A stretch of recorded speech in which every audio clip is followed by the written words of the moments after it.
রুহানা চৌধুরী অয়নের হাতে ডিভোর্সের কাগজ ধরিয়ে তাতে সাইন করে দিতে বলেন। অয়নের অগসরে রুহানা চৌধুরী এত দ্রুততার সাথে ডিভোর্স পেপার তৈরি করায় রাগে কপালের বলি রেখায় গম্ভীর্যপূর্ণ ভাঁজ পড়ে অয়নের। অয়ন রাগ হয়ে হাত জোড়া মুঠো করে নেয়। ডিভোর্স পেপারটার দিকে তাকিয়ে রিমি দীর্ঘশ্বাস ফেলে। তার কাজই তো শেষ হলো এখন অবধি। এখন যদি তার এবং অয়নের ডিভোর্সটা হয়ে যায় তাহলে তো সে বাড়িতে থাকতে পারবে না। এতে রিমির উদ্দেশ্য সফল হবে না। কথাটি ভেবে রিমি নখ কামড়াতে থাকে। রুহানা চৌধুরী এবার পায়েলের হাত ধরে অয়নের সামনে নিয়ে আসে। তারপর দৃঢ় কণ্ঠে অয়নকে উদ্দেশ্য করে বলে, দেখো তো অয়ন, মেয়েটা তোমাকে কতটা ভালোবাসে।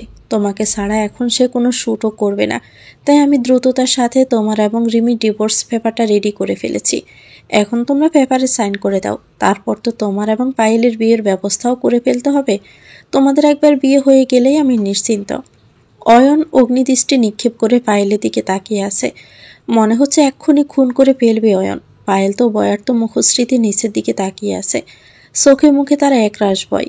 উকিল সাহেব এক পলক গড়ির দিকে তাকিয়ে রুহানা চৌধুরীকে তাড়া দিয়ে বলেন, মিসেস চৌধুরী, একটু তাড়াতাড়ি করুন প্লিজ, আমার আরও কয়েকটা জায়গায় যেতে হবে। রুহানা চৌধুরী তার কথায় সায় দিয়ে অয়নকে নিয়ে উকিলের সামনাসামনি বসলেন। অয়নও খুবই ভদ্রতার সাথে বসে পড়ল। উকিল সাহেব রিমিকেও অয়নের পাশে বসতে বললেন। মেঘ এবং তার মা রুজা চৌধুরীও চলে এলো। মেঘ বারবার চাইছে যেন ডিভোর্সটা না হয়। রুজা চৌধুরী ঠায় শুধু দাঁড়িয়ে আছেন, একটা জিনিসই দেখার প্রয়াসে। জল কত দূর গড়ায়। রুজা চৌধুরী অয়নকে খুব ভালো করেই চিনেন। শান্তভাবে সবকিছু মেনে নেওয়া ছেলে সে নয়। যদিও রুহানা চৌধুরীর কথায় সে সবসময় সবকিছু মেনে চলে, কিন্তু রিমির বেলায় আদৌ কি তা মানবে? রিমি চাতক পাখির ন্যায় বারবার শুধু অয়নের দিকে তাকাচ্ছে, কিন্তু অয়নের মতিগতি বুঝতে সে ব্যর্থ। রিমির এইবার কান্না পাচ্ছে, যাকে বলে গলা ধরে চিৎকার করে কান্না আসছে। না, শুধু উদ্দেশ্য সফল হয়নি বলে যে রিমির চোখে মুখে বিষণ্ণতার ছাপ তা নয়। আরও একটা কারণ আছে যার জন্য রিমি আজ ভিতরে ভিতরে খুবই অস্থির। তার কারণ কি অয়ন নিজেই? রিমি জানে না, শুধু জানে কিছুক্ষণ আগের মুহূর্তটা যদি ফিরে পাওয়া যেত তাহলে হয়তো খুব ভালো হতো। রিমি মনের ভিতর অজানা এক অস্থিরতা এসে বাসা বেঁধেছে। উকিল সাহেব অয়নের দিকে কলমটি এগিয়ে দিয়ে বলল, ডক্টর এআরসি, প্লিজ দ্রুত সাইন করে দিন, আমাকে আরও অনেক জায়গায় যেতে হবে। অয়ন কলমটি হাতে নিয়ে এক পলক তাকিয়ে প্রথমে রিমির দিকে এগিয়ে দিল। রিমির দিকে এভাবে এগিয়ে দেওয়াতে রিমি সহ সবাই বিস্মিত হয়ে অয়নের দিকে তাকায়। অয়নের পায়ের উপর পা তুলে রেখে খুব সহজভাবে রিমির দিকে তাকিয়ে বলল, তুমি আগে সাইন করো রিমি পরি, তারপর না হয় আমি করব। অয়ন যে রিমিকে এত কঠিন কাজের দায়িত্ব দিবে তা কখনোই ভাবতে পারেনি রিমি। রিমি কাঁপা কাঁপা হাতে কলমটা হাতে তুলে নেয়। কলমটা নিলেও তার হাত কাঁপছে, নেত্রকোণায় সামান্য জল এসে টলমল করছে। রিমি নিজেকে সামলে নেয়, তাকে দুর্বল হলে চলবে না। রিমি বুকে পাথর নিয়ে সাইন করতে নিলে কেউ তার থেকে কলমটি কেড়ে নেয়। রিনি অবাক হয়ে তাকিয়ে দেখে অয়ন ভয়ঙ্কর রাগান্বিত হয়ে তার দিকে তাকিয়েছিল। এটা কি করছেন আপনি? কলম কেড়ে নিলেন কেন আপনি? আমার দেরি হয়ে যাচ্ছে তো। উকিলের কথায় অয়ন তার পাশে থাকা কাঁচের গ্লাসটা উকিলের টাকের মাছ বরাবর ছুঁড়ে মারে। উকিল মাথায় হাত দিয়ে ব্যথায় চিৎকার করে ওঠে। অয়ন উঠে দাঁড়িয়ে ডিভোর্সের কাগজটা টেনে ছিঁড়ে টুকরো টুকরো করে ফেলে দেয় পায়েল এবং রুহানা চৌধুরীর সামনেই। তারপর উকিলের কলার উঁচু করে নাক বরাবর ঘুষি মেরে বলে, তুই আমার আর আমার রিমি পরির ডিভোর্স করাবি? তোর দেরি হওয়া বের করছি আমি। গার্ডস কাম ফাস্ট। অয়নের হুঙ্কারে কয়েকজন কালো পোশাক পরিহিত গার্ডস এসে উকিলকে ধরে নিয়ে যেতে থাকে। উকিল চিৎকার করতে করতে বলে, আমাকে কোথায় নিয়ে যাওয়া হচ্ছে কেউ বলো না, আমার দেরি হয়ে যাচ্ছে তো। আরে ভাই, আমার বউ বাসায় জাটা নিয়ে দাঁড়িয়ে আছে, দেরি করে বাসায় ফিরলি পিটাবে। উকিলের এমন কথায় মেঘ এমন একটা কঠিন পরিস্থিতিতেও হু হু করে হেসে ওঠে। অয়ন উকিলের কাছে গিয়ে তাতে দাঁত চেপে বলে, আপনার বউয়ের দিকটা আমরা দেখে নিব, এখন আপনি আপনার আসল জায়গায় যান। আসল জায়গা মানে? উকিলের প্রশ্ন অয়ন শুধু বাঁকা হাসে। গার্ডসগুলো উকিলকে নিয়ে যায়। রুহানা চৌধুরী এবার রেগে অয়নের কাছে গিয়ে রিমিকে উদ্দেশ্য করে অয়নকে ক্ষিপ্ত গলায় বলে ওঠে, এই 2 দিনের সাধারণ মেয়ের জন্য তুমি আমাকে আজ অপমান করলে অয়ন? এই শিক্ষা দিয়েছি আমি তোমাকে? আজ তুমি তোমার গ্র্যান্ডমার অসম্মান করলে? অয়ন দ্বিগুণ ক্ষোভ নিয়ে চিৎকার করে বলে, জাস্ট স্টপ গ্র্যান্ডমা, একদম আমাকে রিমি পরীকে সাধারণ বলবে না। অয়নের চিৎকারে দমে যায় রুহানা চৌধুরী। অয়ন রিমির দিকে এগিয়ে গিয়ে বলে ওঠে, আমার স্ত্রী অনন্যা, অসাধারণ আমার স্ত্রী, আমার রিমি পরী, তাই তো তার নেশায় আসক্ত হয়ে এক নেশাক্ত প্রেমিকে পরিণত হয়েছি আমি। অয়নের কথায় সবাই কেমন একটা ঘুরে চলে যায়, সবার কেমন একটা যেন লাগছে। পায়েলের গলা ফাটিয়ে চিৎকার করে কাঁদতে ইচ্ছে করছে। রুহানা চৌধুরীর মাথায় হাত। তিনি যা সন্দেহ করেছিলেন তাই হলো। অয়ন অবশেষে রিমিকে ভালোবেসেই ফেলল, যাকে বলে পাগলাম ও ভালোবাসা। অয়ন মুখে সম্পূর্ণ গম্ভীর্য এঁটে বলল, আমি পায়েলকে কিছুতেই বিয়ে করব না। এসব বিয়ের কথা মাথা থেকে জেড়ে ফেলো সবাই। কথাটি বলে সকলের সামনে রিমিকে কোলে তুলে উপরের দিকে নিয়ে যেতে লাগলো। মেঘ পারছে না এই মুহূর্তে নাচতে, না না হলে সে অবশ্যই নাচত। আমান সময়বান্দ্র বাংলাদেশের মাটিতে পা রেখেছে। দেশে এসে প্রাণ ভরে সে নিঃশ্বাস নিল। অনেক ভালো লাগছে তার। কতদিন পর ফিরে এলো সে। এবার শুধু সে তার রিমি পরীর সাথে দেখা করে সবকিছু বলে দিবে তার রিমি পাখিকে। কথাটি ভেবে মুস্কি হাসি দিয়ে একটা ট্যাক্সি ডেকে তাতে উঠে রওনা দিল আমান। অয়ন রিমিকে কোলে নিয়ে নিজের ঘরে এনে দাঁড় করিয়ে দরজা খট করে বন্ধ করে। ঘরের জিনিসপত্র ভাঙচুর শুরু করে। রিমি তাজ্জব বনে ঠায় দাঁড়িয়ে আছে। অয়ন কিছুক্ষণ জোরে জোরে নিঃশ্বাস নিয়ে রিমির কাছে গিয়ে রিমিকে জোরে চেপে ধরে বলে, কেন সাইন করতে গিয়েছিলে তুমি? বলো, কেন গিয়েছ? আপনিই তো সাইন করতে বললেন। রিমির কথাকে সম্পূর্ণ করতে না দিয়ে অয়ন দাঁতে দাঁত চেপে বলল, ডোন্ট এক্সকিউজ মিস রিমি পড়ি, আমি বললাম আর তুমি অমনিতে সাইন করে দিবে? এত বাধ্য মেয়ে তো তুমি নও। আমার প্রতি কি তোমার কোনো অধিকার নাই? এই পড়ি, বলো না। রিমি নিশ্চুপ। অয়নও থেমে নেই। তারপর কিছু একটা ভেবে রিমির কপালের সাথে নিজের কপাল মিশিয়ে দৃঢ় কণ্ঠে বলে, আমাকে ছেড়ে যাওয়ার কথা কখনো ভাববে না রিমি পড়ি। তুমি হিনা, তোমার সাইকো যে বড্ড অসহায়, বড্ড একা, একদম অসম্পূর্ণ। বিয়ের পরে প্রাক্তন প্রেমিকে এক মুহূর্তের জন্য দেখে স্তব্ধ হয়ে যায় রিমি। তার সামনে সশরীরে দাঁড়িয়ে আছে আমান শিকদার, যে এখন রিমির প্রাক্তন শুধুমাত্র। রিমি বিস্মিত হয়ে ঠায় দাঁড়িয়ে আছে। আমানকে যে বিয়ের এতদিন পরে সে দেখতে পাবে তা সে কখনো কল্পনাও করেনি।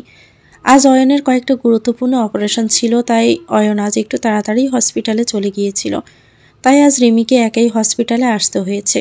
যদিও অয়ন মহিলা গার্ডসগুলোকে রিমির পিছনেই থাকতে বলেছিল, কিন্তু রিমির এইভাবে গার্ডস নিয়ে যেতে মোটেও ভালো লাগছিল না। তাই রিমি বুদ্ধি খাটিয়ে মহিলা গার্ডসগুলোকে বলে পাঠায় যে রিমির জন্য পানি কিনে নিয়ে আসে যেন। রিমির আদেশে মহিলা গার্ডসগুলো রিমিকে ছেড়ে পানির দোকানের দিকে যায়। মহিলা গার্ডসগুলোকে যেতে দেখে রিমি সামনের দিকে এগোতেই একটা গাড়ি দ্রুত গতিতে রিমির পাশে গেসে দাঁড়ায়। এতে রিমি চমকে যায় বেশ খানিকটা, কিন্তু রিমিকে অবাকের শীর্ষে পৌঁছে দিয়ে গাড়ি থেকে আমান বের হয়। রিমিকে দেখে আমান স্মিত হাসে। আমান রিমির দিকে এগোতে নিলে রিমির গোড় ভাঙে। না, সে কোনো স্বপ্ন দেখছে না, আমান সত্যিই তার সামনে রয়েছে। রিমির পিছনে নেয় নিজেকে। রিমিকে পিছাতে দেখে আমান থেমে যায়। থমথমে গলায় রিমির পানে তাকিয়ে বলে, তুমি আমার থেকে দূরে সরে যাচ্ছ কেন রিমি পাখি? এই দেখো, আমি তোমার আমান। রিমি আমানের দিকে হাত দিয়ে ইশারা করে আমানকে থামতে বলে। আমানও এগোয় না, শুধু আশাহত হয়ে রিমির দিকে তাকিয়ে থাকে। রিমি আমানের দিকে তাকায় না, নিচু হয়ে বেজা গলায় বলে, এতদিন পরে তুমি কেন আমার সামনে এলে আমান? কেন এলে? তুমি একদম আমার কাছে আসবা না। আমি তোমার মুখও দেখতে চাই না।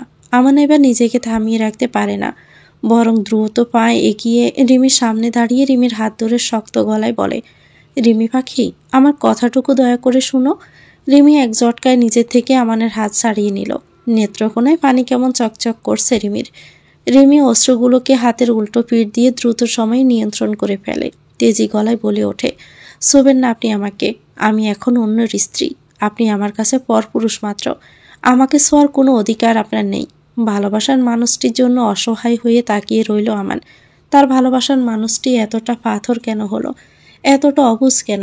দুই একটা কথা শুনলে কি খুব বেশি ক্ষতি হয়ে যেত তার? আমানোর বুক ভারী হয়ে আসে। কান্নাগুলো গলায় দলা পাকাতে শুরু করলো। ললাটে ঘাম এসে জমাট বাঁধতে শুরু করলো। রিমি আমানের দিকে তাকালো না এক পলকও।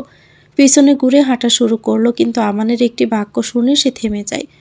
আমান খুবই শান্ত গলায় বলে, রিমি পাখি, সে অস্ট্রেলিয়া থেকে শুধু আমি তোমার জন্যই ফিরে এসেছি।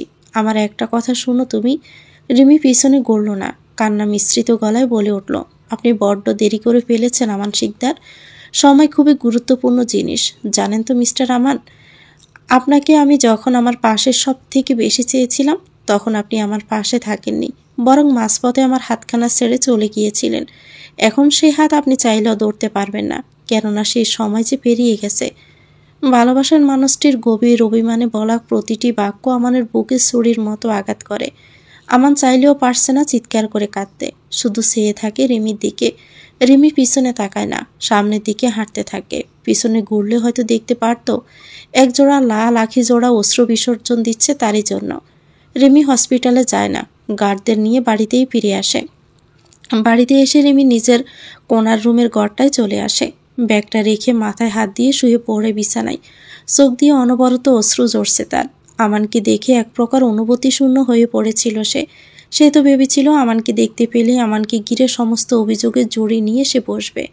আজ কোথায় যেন অভিযোগ শূন্যর কোঠায় চলে গেল। আমানকে দেখে রিমির কেমন যেন গলা থেকে শব্দগুলো বেরই হতে চাইল না। রিমি সিলিং ফ্যানের দিকে তাকিয়ে আনমনে বলল, আপনাকে অভিযোগগুলো বলা হলো না আমান। এই অভিযোগগুলো আমার বুকে পুষে রাখবো আমি। অভিযোগগুলো বুকে পুষে রাখতে রাখতে আমি ঠিক অনুভূতি শূন্য পাথরে পরিণত হয়ে যাব। কথাটি বলেই রিমি চোখ বুঝল। গালে কোনো পুরুষের হাতের স্পর্শে চটজলদি নিজের আখি জোড়া খুলে হন্তদন্ত হয়ে রিমি শোয়া থেকে উঠে বসে দেখে অয়ন তার দিকে কেমনভাবে তাকিয়ে আছে। গায়ে সাদা শার্ট, যা গেমে একেবারে গায়ের সাথে লেপ্টে রয়েছে। অয়নের বসা মুখমণ্ডলও গেমে একাকার হয়ে রয়েছে। অয়নের লাল টকটকের নেত্রকোনা বারবার জানান দিচ্ছে আজ অয়ন বেশ ক্লান্ত, অনেক ক্লান্ত। অয়নের চুলগুলো কপালে লেপ্টে রয়েছে। রিমির বড্ড ছুঁয়ে দিতে ইচ্ছে করলো চুলগুলো। রিমি তাই করলো, হাত বাড়িয়ে অয়নের ঘন চুলগুলো নাড়িয়ে দিতে লাগলো। অয়ন আবেশে চোখ বন্ধ করে নিল আখি জোড়া। চোখ বন্ধ করে রিমির হাতে নিজের বুকে রাখে।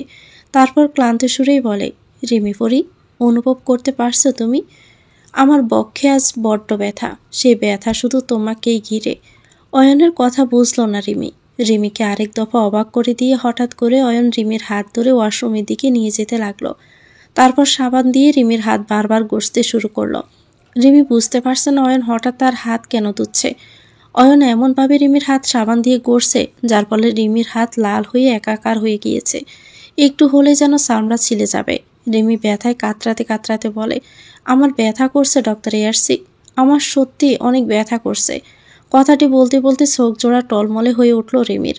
অয়ন সাবানটা ছুড়ে দিয়ে রিমির হাত ধরে অস্থির হয়ে বলে, রিমি পরি, তুমি ব্যথা পেয়েছ? খুব ব্যথা পেয়েছ? ইস, আমারই ভুল। রাগের মাথায় কিছুই ঠিক থাকে না আমার। কথাটি বলে দেওয়ালে হাত দিয়ে জোরে ঘুষি মারতে লাগলো অয়ন। রিমি বুঝতে পারছে না অয়নের হঠাৎ এমন আচরণের কারণ কি।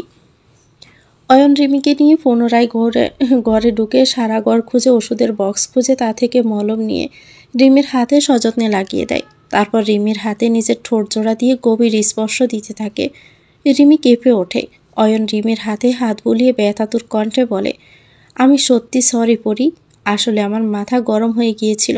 ওই ডাফার আমান তোমার হাতকে ছুঁয়েছে, ভাবতেই আমার মাথা গরম হয়ে উঠেছে। অয়নের কথা শুনে রিমি বিস্মিত হয়ে অয়নের দিকে তাকাতে অয়ন বলে ওঠে, তুমি কি ভেবেছ রিমি পরি, আমি কিছুই জানতে পারবো না? আমার চোখ সবসময় তোমার উপর আছে। তোমার প্রাক্তন প্রেমিকের খোঁজ চলছে। পেয়ে যাওয়ার পর তার ঠিক কী অবস্থা হবে তা আমি আপাতত বলতে পারছি না রিমি পরি। অয়ন খুব সাধারণভাবে কথাটি বলল। অয়নের হাতের মুঠো শক্ত হয়ে আছে। লাল নেত্রকোনা বারবার জানান দিচ্ছে অয়ন কতটা ভয়ঙ্করভাবে রেগে আছে। অয়ন কিছু বলে না কাউকে, ফোন করতে করতে বেরিয়ে যায়। রিমি নিজের ঘরে বসেছিল, তখনই তার ফোনে একটা ফোন আসে। রিমি কাঁপা কাঁপা হাতে ফোনটা রেখে হঠাৎই ডুকরে কেঁদে ওঠে। চটজলদি ফোনটা রেখে দ্রুতগতিতে উঠে দাঁড়ায় সে। তারপর টেবিলে রেখে থাকা পানির জগ থেকে পানি গ্লাসে করে ঢেলে ডকডক করে খেয়ে নেয়। নিজের প্রাণপ্রিয় মামার শরীরের অবস্থা বেগতিক শুনে রিমির বড্ড ঘাবড়ে গিয়েছে। তার মা কিছুক্ষণ আগে ফোন করেছিল, তার ভাষ্যমতে রিমির মামার নাকি হার্ট অ্যাটাক হয়েছে। যদিও ছোটোখাটো অ্যাটাক হয়েছে, হসপিটালে নিয়ে যাওয়া হয়েছিল, আপাতত বাসায় নিয়ে আসা হয়েছে। রিমি শুনেই চিন্তা করবে বলে রিমিকে আগে জানানো হয়নি। রিমির মামার রিমিকে বড্ড দেখতে ইচ্ছে করছে, তাই রিমির মা জানিয়ে দিয়েছেন কালকের মধ্যেই যেন রিমি তার মামাকে দেখতে বাড়িতে আসে। রিমি এই বিষয়টি নিয়ে দুশ্চিন্তায় ভুগছে। মামাকে না দেখা অবধি সে নিজেও শান্তি পাবে না। কিন্তু অয়ন, সে কি আদৌ রিমিকে যেতে দিবে? সারাক্ষণ তো রিমিকে নজরে নজরে রাখছে সে। রিমির ভাবনার মাঝে কেউ রিমির গলা জড়িয়ে ধরে। রিমি মুচকি হাসে। রিমি জানে মেঘ এসেছে। মেঘ রিমির গলা জড়িয়েই বলে, তোমাকে আমি বলে বোঝাতে পারবো না রিমিফু, আমি কতটা খুশি হয়েছি। ফাইনালি ভাইয়া তার মনের কথা সকলের সামনে খুলে বলল। এখন তুমি এই বাড়িতেই থাকবে আমাদের সাথে আজীবন। আমি সত্যি অনেক খুশি। কথাটি বলে মেঘ রিমির গালে চুমু খেয়ে নিল। রিমিও আদরে মেঘের গাল টেনে দিল। যদিও রিমি জানে তার এই বাড়িতে থাকার মেয়াদ ফুরিয়ে যাচ্ছে, তার উদ্দেশ্য সফল হলে সে বাড়ি ছেড়ে চলে যাবে। কথাটি ভাবতে ভাবতে রিমির চোখ আয়নায় চলে যায়। তখনই তার চোখ ছানা বড়া হয়ে যায়। তার কারণ অবশ্য অয়ন নিজেই। অয়ন দরজায় ঠেস দিয়ে দাঁড়িয়ে রক্তচক্ষু নিয়ে রিমি এবং মেঘের দিকে তাকিয়ে আছে। রিমির ইচ্ছে করছে নিজের গালে নিজে থাপ্পড় মারতে। জয়িতার সামান্য হাত ধরাতে অয়ন যেভাবে রেগে গিয়েছিল, মেঘ তো গালে চুমু খেয়েছে। নিশ্চয় নিজের বোন মেঘকে অয়ন ছাড়বে। রিমির ভয়কে সত্যিতে পরিণত করে অয়ন এগিয়ে এসে মেঘের হাত ধরে মেঘকে কোনো কিছু বলার সুযোগ না দিয়ে মেঘকে ঘরের বাহির করে দিয়ে কিছু বলতে যাবে, তার আগেই রিমি অয়নের হাত ধরে অয়নকে ভিতরে নিয়ে যায়। তারপর দরজা বন্ধ করে দেয়। মেঘ বিস্মিত হয়ে দাঁড়িয়ে থাকে। এভাবে দরজা বন্ধ করে দেওয়ায় অয়ন বেশ রেগে যায়। অয়ন রিমির দিকে এক প্রকার তেড়ে এসে বলতে থাকে, তুমি আমাকে ভিতরে নিয়ে এলে কেন? তোমাকে কেন কিস করলো মেঘ? আজ মেঘের সত্যি খবর আছে। কথাটি বলে অয়ন বেরোতে নিলে রিমি অয়নের হাত ধরে অসহায় হয়ে বলে, ও আপনার বোন, তাতেও আপনার এত জেলাসি? অয়ন রিমির বাহু চেপে ধরে দাঁতে দাঁত চেপে বলল, তুমি বুঝতে পারো না রিমি পরি, প্রসঙ্গ যখন তুমি, সেখানে দুনিয়ার সকলের প্রতি হিংসা হয় আমার। অয়ন রিমির ললাট ধরে রিমির ললাটে আলতো করে চুমু খেলো। রিমি নিজের হাত দিয়ে জামা খামছে ধরে। অয়ন রিমির ললাটে ঠোঁট ছুঁয়েই বলল, তোমাকে স্পর্শ করার অধিকার শুধুমাত্র আমার, তুমি বুঝলে? রিমি চটপট মাথা নাড়ায়। সে জানে এখন অয়নের কথা আপাতত না শুনলে তার কপালে দুঃখ আছে বিরাট। এবার অয়ন রিমিকে নিজের কাছে কিছুটা মিশিয়ে রিমির ঠোঁটের দিকে নেশাক্ত দৃষ্টিতে তাকিয়ে বলে, মেঘকে তো শাস্তি দিলে না তুমি, কিন্তু তুমি এবার আমার গভীর ভালোবাসাময় শাস্তির জন্য তৈরি হয়ে যাও। অয়ন রিমির দিকে নিজের ঠোঁট বাড়াতেই রিমি অয়নের মুখে হাত দিয়ে নিজে থেকে দূরে সরিয়ে রেখে বলে, আমি এসবের জন্য মোটেও প্রস্তুত নয় ডাক্তার ইয়ার্সি, প্লিজ আমাকে একটু সময় দিন। অয়ন অসহায় হয়ে রিমির দিকে তাকায়। রিমি মাথা নিচু করে ফেলে। সে তো অয়নের সাথে নিজেকে কিছুতেই জড়াতে চায় না। তা কেন বুঝতে চাইছে না অয়ন? সে তো শুধুমাত্র উদ্দেশ্য সফলের জন্য এই বাড়িতে আসে। কিন্তু রিমি তো অয়নকে কিভাবে বলবে? অয়নকে দিনের পর দিন পাগলে পরিণত হচ্ছে তার জন্য। রিমি চাইলে অয়নের সাথে নিজেকে জড়াতে পারবে না। তার একটাই কারণ, অতীতের এক বিষাদময় স্মৃতির জন্য চৌধুরী বাড়ির প্রতিটি মানুষের প্রতি কেমন একটা ঘৃণা সৃষ্টি হয়েছে রিমির মনে, বিশেষ করে পুরুষদের প্রতি। অয়ন রিমির কপালে পুনরায় ভালোবাসার স্পর্শ এঁকে দিয়ে বলে, দেখো রিমি পরি, সময় নিতে নিতে একদিন সময় পুড়িয়ে যাবে। তখন চাইলেও তুমি সেই সময়কে বড্ড ফিরে পাবে না। সময় যে নদীর স্রোতের মতো, কারো জন্য সে অপেক্ষা করে না। কথাটি বলে অয়ন বেরিয়ে যায়। রিমি জানে রিমির প্রত্যাখ্যানে অয়ন বেশ রেগে আছে। রিমি এইটাও জানে সে রাগ অয়ন রিমিকে রাগটুকু দেখাতে চায় না বলে বেরিয়ে গিয়েছে। হয়তো সে রাগ অন্য কারো উপরে ঝাড়বে অয়ন, নয়তো ঘরে কিংবা অফিসে গিয়ে জিনিসপত্র ভেঙে চুরমার করে ফেলবে। রিমি গভীর দীর্ঘশ্বাস ফেলে। গায়ে চাদর টেনে নিয়ে বিছানায় লুটিয়ে পড়ে সে। হুট করে কাশি উঠে যায় তার। বাহিরে বাগানে নিশ্চয় কীটনাশক স্প্রে ছিটানো হচ্ছে, তার বাজে গন্ধ রিমির রাগে আসতে কাশি উঠে যায় তার। রিমি পানি নেওয়ার আগে কেউ তার দিকে পানির গ্লাসটা এগিয়ে দেয়। রিমি তাকিয়ে দেখে অয়ন পানি হাতে দাঁড়িয়ে আছে। রিমিকে নিজ হাতে পানি পান করতে হয় না, বরং অয়ন নিজেই রিমির পাশে বসে তারপর রিমিকে নিজের হাতে পানি পান করিয়ে দেয়। রিমিও বিনা বাক্যে পানি পান করে নেয় অয়নের হাতে। অয়ন পানির গ্লাসটা রেখে গলায় কাঠিন্য ভাব এনে বলে, কতদিন আমাকে দূরে রাখবে রিমি পরি? তোমাকে নিজ থেকে অয়ন চৌধুরীর কাছে ধরা দিতে হবে। কথাটি মাথায় ঢুকিয়ে নাও ভালো করে। অয়নের কথায় রিমির মুখশ্রীতে মলিনতা এসে পড়ে। মনে ঢুকে যায় এক রাশ ভয়। আজ না হয় কাল সে আটকালো অয়নকে, কিন্তু কাল কিংবা পরশু কিভাবে আটকাবে অয়নকে? রিমির মাথা ধরে যাচ্ছে। মনে মনে কঠিন সিদ্ধান্ত নিয়ে ফেলেছে সে, তাকে যা করার তাড়াতাড়ি করতে হবে। ফারহানকে একজন সার্ভেন্ট এসে ঘরের মধ্যে খাবার দিয়ে চলে যায়। ফারহান এক পলক দেখে আবারও ল্যাপটপে কাজ করতে মনোনিবেশ করে। সে সবসময় ঘরে খাওয়া দাওয়া করে। পরিবারের কোনো ব্যাপারে সে ঢুকতে পছন্দ করে না। রিমি দৃঢ় পায়ে ফারহানের রুমের বাহিরে দাঁড়িয়ে থাকে। দরজার পাক দিয়ে দেখতে পায় ফারহান নিজের মতো কাজ করে চলেছে। পরনে তার স্লিভস, কটনের সাদা শার্ট এবং কালো রঙের ট্রাউজার। শ্যামবর্ণ মুখখানি কেমন একটা মলিন হয়ে রয়েছে। গরম গরম খাবারটা ঠান্ডা হয়ে এসেছে প্রায়। শীতের সময়ে গরম গরম খাবার খুব সহজে ঠান্ডা হয়ে যায়। রিমি নখ কামড়ে ভাবতে থাকে ফারহানকে যে কোনো উপায়ই হোক রুম থেকে বের করতে হবে, না হলে তার কাজটা কিছুতেই হবে না। রিমি তার পাশে থাকা টপটা জোরে আছাড় মেরে ভেঙে ফেলে দেয়। কোনো কিছু পড়ার আওয়াজে ফারহান নিচের রুম থেকে বের হয়ে আসে। রিমি লুকিয়ে পড়ে। ফারহান চারদিকে একবার তাকিয়ে ভেঙে থাকা আর টপটা উঠিয়ে ব্রু কোঁচকায়। তারপর ভাঙা টপের রহস্য উদ্ঘাটন করতে নিচে চলে যায়। সেই সুযোগে রিমিও ফারহানের ঘরে আস্তে আস্তে ঢুকে পড়ে দরজাটা বন্ধ করে দেয়। রিমি ফারহানের ঘরে ঢুকতে কেউ পিছন থেকে দরজা বন্ধ করে দেয়। দরজা বন্ধ করার শব্দে রিমি পিছনে ঘুরে অয়নকে দেখে চমকে যায় এক প্রকার। ফারহানের ঘরে অয়নকে কিছুতেই আশা করেনি রিমি। রিমির ঘরে প্রতিটি কোণায় অয়ন সিসিটিভি ক্যামেরা ফিট করে রেখেছিল। তাই তো রিমি যখন নিজের ঘর থেকে বেরিয়ে ফারহানের ঘরে ঢুকেছিল, সেই দৃশ্যটি অয়ন দেখে ফেলে নিজের ল্যাপটপ দিয়ে। তাই অয়ন তড়িঘড়ি করে ফারহানের ঘরে চলে আসে। অয়ন রিমির দিকে এক প্রকার তেড়ে এসে রিমির হাতখানা চেপে ধরে রোষপূর্ণ দৃষ্টি নিক্ষেপ করে বলে, এত রাতে তুমি ফারহানের ঘরে কি করছো রিমি পরি? অয়নের প্রশ্নে খানিকটা চুপটি মেরে থাকে রিমি। রিমি মাঝরাতে নিজের ঘর ছেড়ে ফারহানের ঘরে আসায় বেশ রেগে যায় অয়ন। কি এমন দরকার পড়লো রিমির, যার জন্য রিমিকে ফারহানের ঘরে আসতে হলো? রিমিকে চুপ করে থাকতে দেখে অয়নের রাগ আরো কয়েক দফা বেড়ে গেল। অয়ন উঁচু গলায় ধমক দিয়ে বলে, কি হলো বলছো না কেন? কেন এসেছিলে এই রুমে? অয়নের ধমকে রিমি কাঁপা কাঁপা গলায় বলে, আমি এখানে বিরাট একটা শব্দ পেয়েছিলাম, তাই ছুটে এসেছিলাম দেখতে। অয়ন কেমন একটা সন্দেহের দৃষ্টিতে রিমির দিকে তাকালো। রিমি মাথা নিচু করে ফেলে। রিমির মনে ভয় এসে হানা দিতে লাগলো, এই বুঝি অয়ন তার উপর রাগ ঝাড়বে। কিন্তু রিমিকে সম্পূর্ণ অবাক করে দিয়ে অয়ন নরম কণ্ঠে বলে উঠল, নেক্সট টাইম শুধু ফারহানের ঘরেই না, এই বাড়ির কারো ঘরের আশেপাশে থাকবে না তুমি, বুঝলে? আমার ঘর আছে, আমার ঘরে এসে পড়বে। রিমি মাথা নাড়ায়। নিজের ঘরে অয়নের তীব্র গম্ভীর কণ্ঠের অস্তিত্ব পেয়ে দ্রুত গতিতে নিচ থেকে নিজের ঘরের সামনে আসে ফারহান। হাতে তার এখনো সে ভাঙা টপখানা। রিমিকে নিজের ঘরে দেখতে পেয়ে ফারহানের বুঝতে বাকি রইল না তার ঘরে ঢোকার জন্যই রিমি টপখানা ভেঙে ফেলেছে।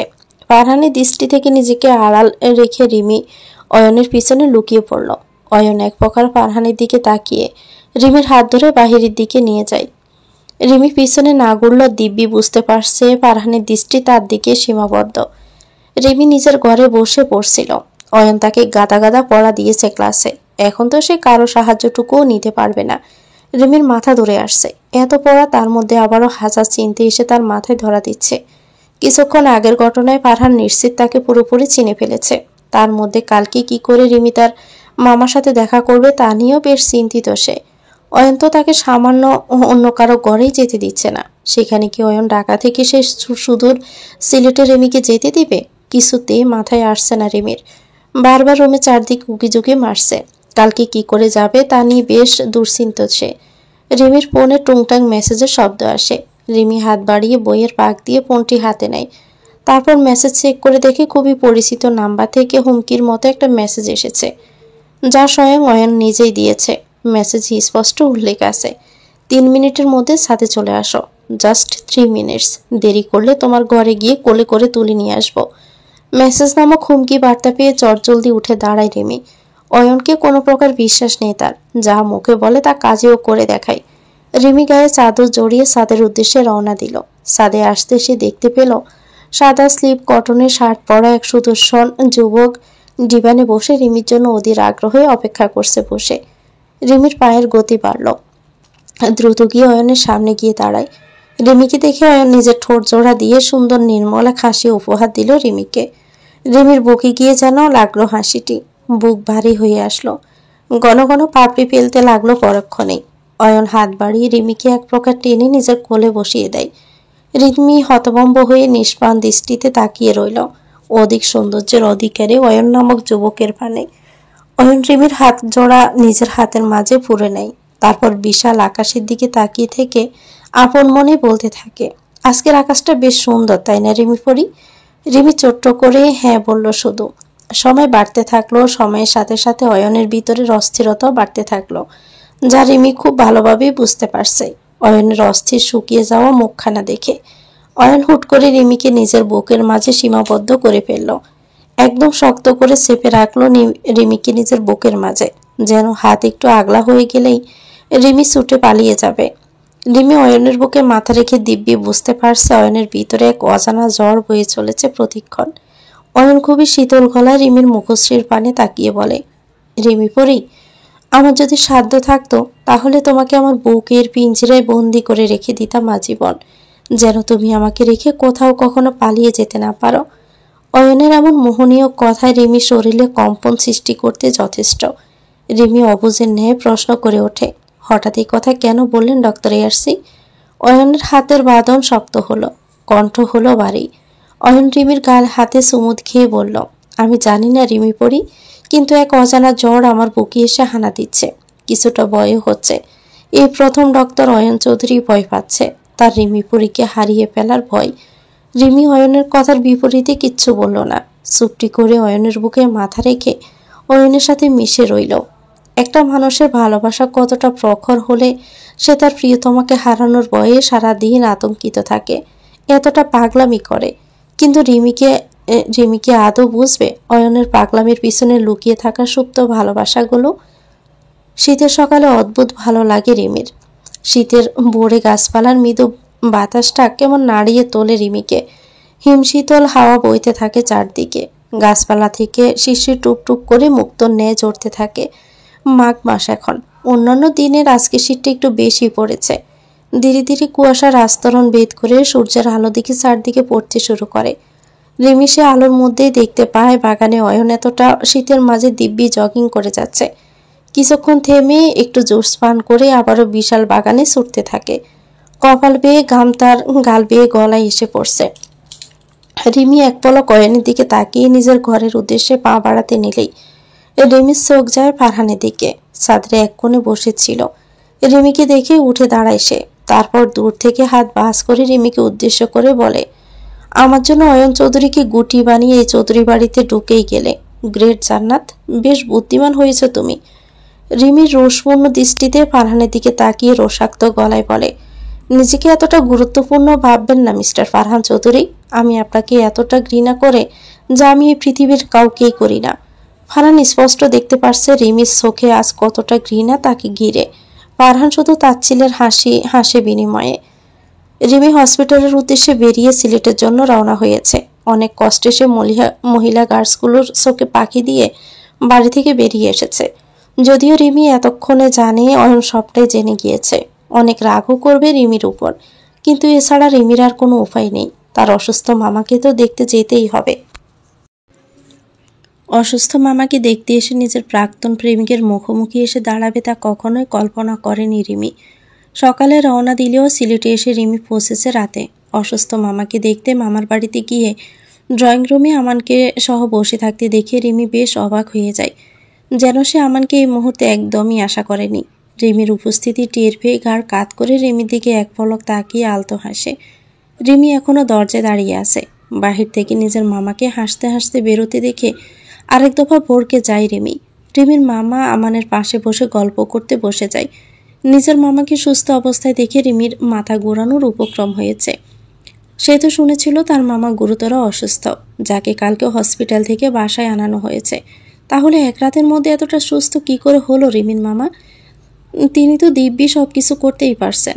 অপরদিকে আজ অয়নের বেশ দখল গিয়েছে। পরপর 5টি ওটি করতে হয়েছে তাকে, তাই সকাল থেকে বেশ ব্যস্ত ছিল সে। অয়ন নিজের কেবিনে আসতেই দেখে মহিলা গার্ডসগুলো মাথা নিচু করে আসে। অয়ন তাদের দিকে এক পলক তাকিয়ে ল্যাপটপ বের করে সিসিটিভিতে দেখতে থাকে রিমি চৌধুরী লুকিয়ে বাড়িতে সবাইকে ফাঁকি দিয়ে বেরিয়ে গিয়েছে। রিমি জানালার কাছে এক সিঁড়ি ছিল, তা দিয়ে রিমি খুব সহজেই নিজে তারপর পিছনের গেট দিয়ে বেরিয়ে যায়। মহিলা গার্ডসগুলো নিচু গলায় বলে, সরি স্যার, আমরা ম্যামকে আটকাতে পারিনি, উনি আমাদের চোখে ফাঁকি দিয়ে পালিয়ে গেছে। আর আপনি তো আজ খুব ব্যস্ত ছিলেন, তাই আপনাকে খবরও দিতে পারিনি। অয়ন খুব শান্ত দৃষ্টি নিক্ষেপ মেলে রইল স্ক্রিনের উপর, তারপর অদূরের কোণে বাঁকা হাসি ফুটিয়ে খুবই শীতল গলায় বলল, আমি বেরোবো, আমার গাড়ি রেডি করো ফার্স্ট। অয়নকে খুবই শান্ত এবং উৎফুল্ল দেখাচ্ছে, যেন এমন একটি ঘটনা সম্পর্কে সে অবগত ছিল। অয়নের কণ্ঠ শীতল হলেও তা খুবই ভয়ঙ্কর শোনাচ্ছে। গার্ডসদের দাঁড়িয়ে থাকতে দেখে অয়ন ধমক দিয়ে বলে, কি হলো, দাঁড়িয়ে আছো কেন সবাই? Just get lost. অয়নের ধমকে সমস্ত গার্ডরা বেরিয়ে যায়। রিমি তার মাথায় থাকা প্রশ্নগুলোর উত্তর খুঁজে পেতে দরজা থেকে ঘরের ভিতরে ঢুকে যায়। রিমির মামার চোখ রিমির দিকে পড়তে দ্রুত উঠে দাঁড়িয়ে বলে, রিমি মা, তুই এসেছিস? আমি জানতাম তুই আসবি। দেখ, আমানও এসে পড়েছে তোর জন্য। এসবের মানে কি মামু? তোমরা সবাই আমার সাথে ছলনা করেছ? কেন করলে আমার সাথে এমন? রিমি এক প্রকার চিৎকার করে তার মামার দিকে প্রশ্নটা নিক্ষেপ করলো। রিমির মামা রিমির কথার বিপরীতে টু শব্দটাও করল না, বরং খুবই শান্তভাবে বসে পড়ল আমানের পাশে। তারপর দৃঢ় কণ্ঠে বলল, ছলনা না করলে কি তুই আসতি? রিমির মামার কথায় রিমি হতবাক হয়ে একবার আমানের পানে তাকায়, আরেকবার নিজের প্রাণপ্রিয় মামার দিকে তাকায়। রিমির বুঝতে বাকি থাকে না তাকে মিথ্যে বলে নিয়ে আসা হয়েছে। রিমির ভাবনার মাঝে রিমির মা ফলে জুস নিয়ে আমানের সামনে রাখে। তারপর রিমির দুই মামাতো বোনও বিভিন্ন খাবার নিয়ে এসে আমানের সামনে উপস্থিত হয়, যেন তারা জামাই আপ্যায়ন করছে। আমান এত খাবার দেখে কিছুটা অস্বস্তির সহিত বলতে থাকে, এসব কি করছেন? আমি এত খাবার খেতে পারবো না। আমাদের বাড়িতে তোমার এত কিসের লজ্জা বলো তো? আমাদের বাড়ির জামাই হতে চলেছ তুমি। রিমির মামার কথায় রিমির দিকে তাকিয়ে আমার লাজুক হাসে। রিমি তার মামার কাছে গিয়ে অবিশ্বাসের গলায় বলে, মানে মামা, এসব তুমি কি বলছো? উনি আমাদের বাড়ির জামাই হবে মানে? রিমির মামার মুখের হাসি মুহূর্তেই উবে গেল, মুখে এসে দখল করলো বেশ খানিকটা গম্ভীর্য। গম্ভীর মুখেই তিনি বললেন, আমরা সব জেনে গিয়েছি রিমি, তোমার সাথে অয়নের বিয়েটা শুধু সম্মান রক্ষার্থের জন্যই হয়েছিল। রুহানা চৌধুরী আমাকে সবটাই বলে দিয়েছেন। রিমির মামার কথায় মুখখানা ফানসে হয়ে যায় রিমির। রিমির মামা রিমির হাতে একটা কাগজ ধরিয়ে বলে, এটাতে সাইন করে দাও। রিমি পেপারটার দিকে তাকিয়ে দেখে পেপারটি হচ্ছে ডিভোর্সের কাগজ। রিমি কাগজটা দেখে স্পষ্ট বুঝতে পারে রিমির মামা সবটা জেনে গিয়েছে, তাই তিনি রিমি এবং অয়নের ডিভোর্স করিয়ে আমানের সাথে বিয়েটা দিবে। তাই তো আমানের সাথে প্ল্যান করে রিমিকে এতদূর নিয়ে এসেছে রিমির মামা। তাই রিমির মা যেন ফোনে বারবার বলে দিয়েছিল রিমি যেন অয়নের সাথে না আসে। তাই তো রিমি অয়নের কাছ থেকে এক প্রকার লুকিয়েই চলে এসেছে। সেদিন মায়ের অদ্ভুত আবদারে রিমি অবাক হলেও তখন কিছু বলেনি, কিন্তু এখন রিমি সবটা বুঝতে পেরেছে। রিমির মামু তার মামাকে আড়ালে নিয়ে গিয়ে বলে, বিয়ে করব মানে? মামু, তুমি কি ভুলে গেছো আমি অয়ন চৌধুরীর বর্তমান স্ত্রী? তাই তো বলছি ডিভোর্স পেপারটাতে সাইন করে দে। রুহানা চৌধুরী আজকেও আমাকে ফোন করে শাসিয়েছেন যেন অতি দ্রুত তোর সাথে আমি অয়নের ডিভোর্সটা করিয়ে দেই। কয়েকদিন পর অয়নের বিয়ে অন্য কারো সাথে। আমি কেন তোকে বসিয়ে রাখবো? আমিও তোর সাথে আমানের বিয়ে দিয়ে দিব, দেখিয়ে দিব চৌধুরী বাড়ির সবাইকে। রিমি তার মামার দিকে অসহায় হয়ে তাকিয়ে রইল। তার মামুর মাঝে এত জেদ চেপে বসেছে যে তা শুধু রিমিকে ঘিরেই। কিন্তু এই দাম্ভিক জেদি মানুষকে তো রিমি চিনে না। রিমি বুক ভরে নিঃশ্বাস ফেলে বলল, কিন্তু উনি এই বিয়েটা করবে না। মামু, তোমরা অয়ন চৌধুরীকে চিনো না। তুই ভালো করে ডিভোর্স পেপারটা দেখ। অয়ন ডিভোর্স পেপারে সাইন করে দিয়েছে ইতিমধ্যে। মামুর কথা শুনে রিমি ভালো করে কাগজটা দেখে লক্ষ্য করলো তাতে স্পষ্ট জল করছে অয়নের সাইন। রিমির বুক ভারী হয়ে আসে, নেত্রকোনায় এসে জলগুলো জমাট বাঁধে। কালকেই তো লোকটা তাকে এতগুলো কথা বলল, আজকে সাইনও করে দিল। রিমি কিছু একটা ভেবে বলে, কিন্তু এটা কি করে সম্ভব হতে পারে? উনি তো... রিমির কথার মাঝে পোড়ন কাটে রিমির মা বললেন, কেন সম্ভব নয়? যে ছেলে নিজের দাদির কথা শুনে তোকে বিয়ে করতে পারে সে নিশ্চয়ই তার দাদির কথা শুনে তোকে ছেড়েও দিতে পারে। এবার জলদি সাইনটা করে দে। রুহানা চৌধুরী বসে আছেন একটি চেয়ারে। আজ বেশ খুশি তিনি অয়নের সাইন নকল করে রিমির মামার কাছে পাঠিয়ে দিয়েছেন এবং হুমকি দিয়ে জানিয়ে দিয়েছেন যেন রিমিকে দিয়ে রিমির মামু যেন সাইনটি করিয়ে নেয়, না হলে তাদের পরিবারের উপর বিরাট জ্বর বয়ে আসবে। এমনকি রিমির মামুর পরটাও তিনি সরিয়ে ফেলার ব্যবস্থা করবেন। রুহানা চৌধুরীর হুমকিতে বেশ ভয় পেয়ে যায় রিমির মামা। তাই তো তিনি রিমি এবং অয়নের ডিভোর্সটা করিয়ে ফেলতে রিমিকে মিথ্যে বলে ঢাকা থেকে সিলেটে নিয়ে আসেন। সামনে ফটোশ্যুট চলছে বিভিন্ন মডেলদের। কিছুক্ষণের মাঝে পায়েল বেশ দামি একটা গাউন পরে ফটোশ্যুটে চলে আসে। তারপর রুহানা চৌধুরীর কাছে গিয়ে বলে, এই শেষবারের মতো অয়নকে পাওয়ার আশায় আপনার কথায় ফটোশ্যুট করতে এলাম। রুহানা চৌধুরী কুটিল হাসি হেসে বলে, এবার তুমি আশাহত হবে না আশা করি। রিমির মামু জোর করে রিমির হাতে কলম ধরিয়ে ডিভোর্স পেপারে সাইন করে দিতে বললেন। রিমি অসহায় দৃষ্টিতে তার মামুর দিকে তাকালো, কিন্তু রিমির মামা তাতে কোনো ভ্রুক্ষেপ নেই। তিনি মুখে গম্ভীর্য এঁটে রয়েছেন ডিভোর্সটা হয়ে গেলেই যেন তার ভালো। অনেক পরিশ্রম করে তিনি চেয়ারম্যানের পদটা পেয়েছেন, তা আজ রুহানা চৌধুরী কেড়ে নিলে পথে বসে যাবেন তিনি। রুহানা চৌধুরীর ক্ষমতায় বেশ অবগত তিনি। আমানও রিমির পাশে দাঁড়ায়, রিমিকে তাড়া দিতে থাকে রিমির মামু সাইন করার জন্য। রিমি তার মায়ের দিকে ব্যথাতু দৃষ্টিতে তাকালে তার মা কড়া চোখে রিমির দিকে তাকিয়ে বললেন, তাড়াতাড়ি সাইনটা করে দে রিমি। রিমির কষ্ট বেড়ে গেল, সাইন করতে ইচ্ছে করছে না। ভিতরে এক অদ্ভুত দ্বিধায় পরিণত হচ্ছে সে প্রতিনিয়ত। কালকে রাতে কি সুন্দর মুহূর্ত কাটালো রিমি, কিন্তু আজ সবকিছুই কেমন উলটপালট হয়ে গেল মুহূর্তেই। রিমির শ্বাসরোধ হওয়ার অবস্থা হলো। অয়ন ডিভোর্স পেপারে সাইন করে দিয়েছে, তা মেনে নিতে বড্ড কষ্ট অনুভব করছে রিমি। কলমটুকু আঙ্গুল দিয়ে ধরে রাখার শক্তিটুকুও সে পাচ্ছে না। কি অসহ্য বিচ্ছিরি পরিস্থিতি! দ্বিতীয়বারের মতো এমন বিচ্ছিরি পরিস্থিতির শিকার হতে হচ্ছে রিমিকে। কিন্তু প্রথমবার তো তার পাশে অয়ন ছিল, আজ কোথায় গেল সে? রিমির বুক ভারী হয়ে আসলো। অয়নের মুখশ্রীটা মনে পড়তেই চটজলদি হাতের কলমটা ফেলে দিল রিমি। রিমির মামু সহ উপস্থিত সবাই হতভম্ব হয়ে রিমির কাণ্ডে। রিমি মিনমিনিয়ে বলল, আমি পারবো না সাইন করতে, আমি কিছুতেই সাইন করতে পারবো না। রিমির মামু রোষপূর্ণ দৃষ্টি নিক্ষেপ করলো রিমির দিকে, যেন কাঁচা চিবিয়ে খেয়ে ফেলবে রিমিকে। রিমি সে দৃষ্টি উপেক্ষা করে নিজের ঘরের দিকে পা বাড়াতে নিলে আমানের কথায় সে থেমে যায়। আমান খুবই শান্ত সুরে বলে, রিমি পাখি, তুমি ডিভোর্স দিবে কিনা দিবে না তা সম্পূর্ণ তোমার ব্যাপার, কিন্তু তার আগে আমার কিছু কথা তোমাকে শুনতে হবে। আশা করি আজকে তুমি আমাকে কিছু কথা বলার সুযোগ দিবে। দয়া করে একটু সুযোগ দাও আমাকে রিমি পাখি। আমানের অসহায় মাখা গভীর অনুরোধকে চাইলেও নাকচ করতে পারে না রিমি।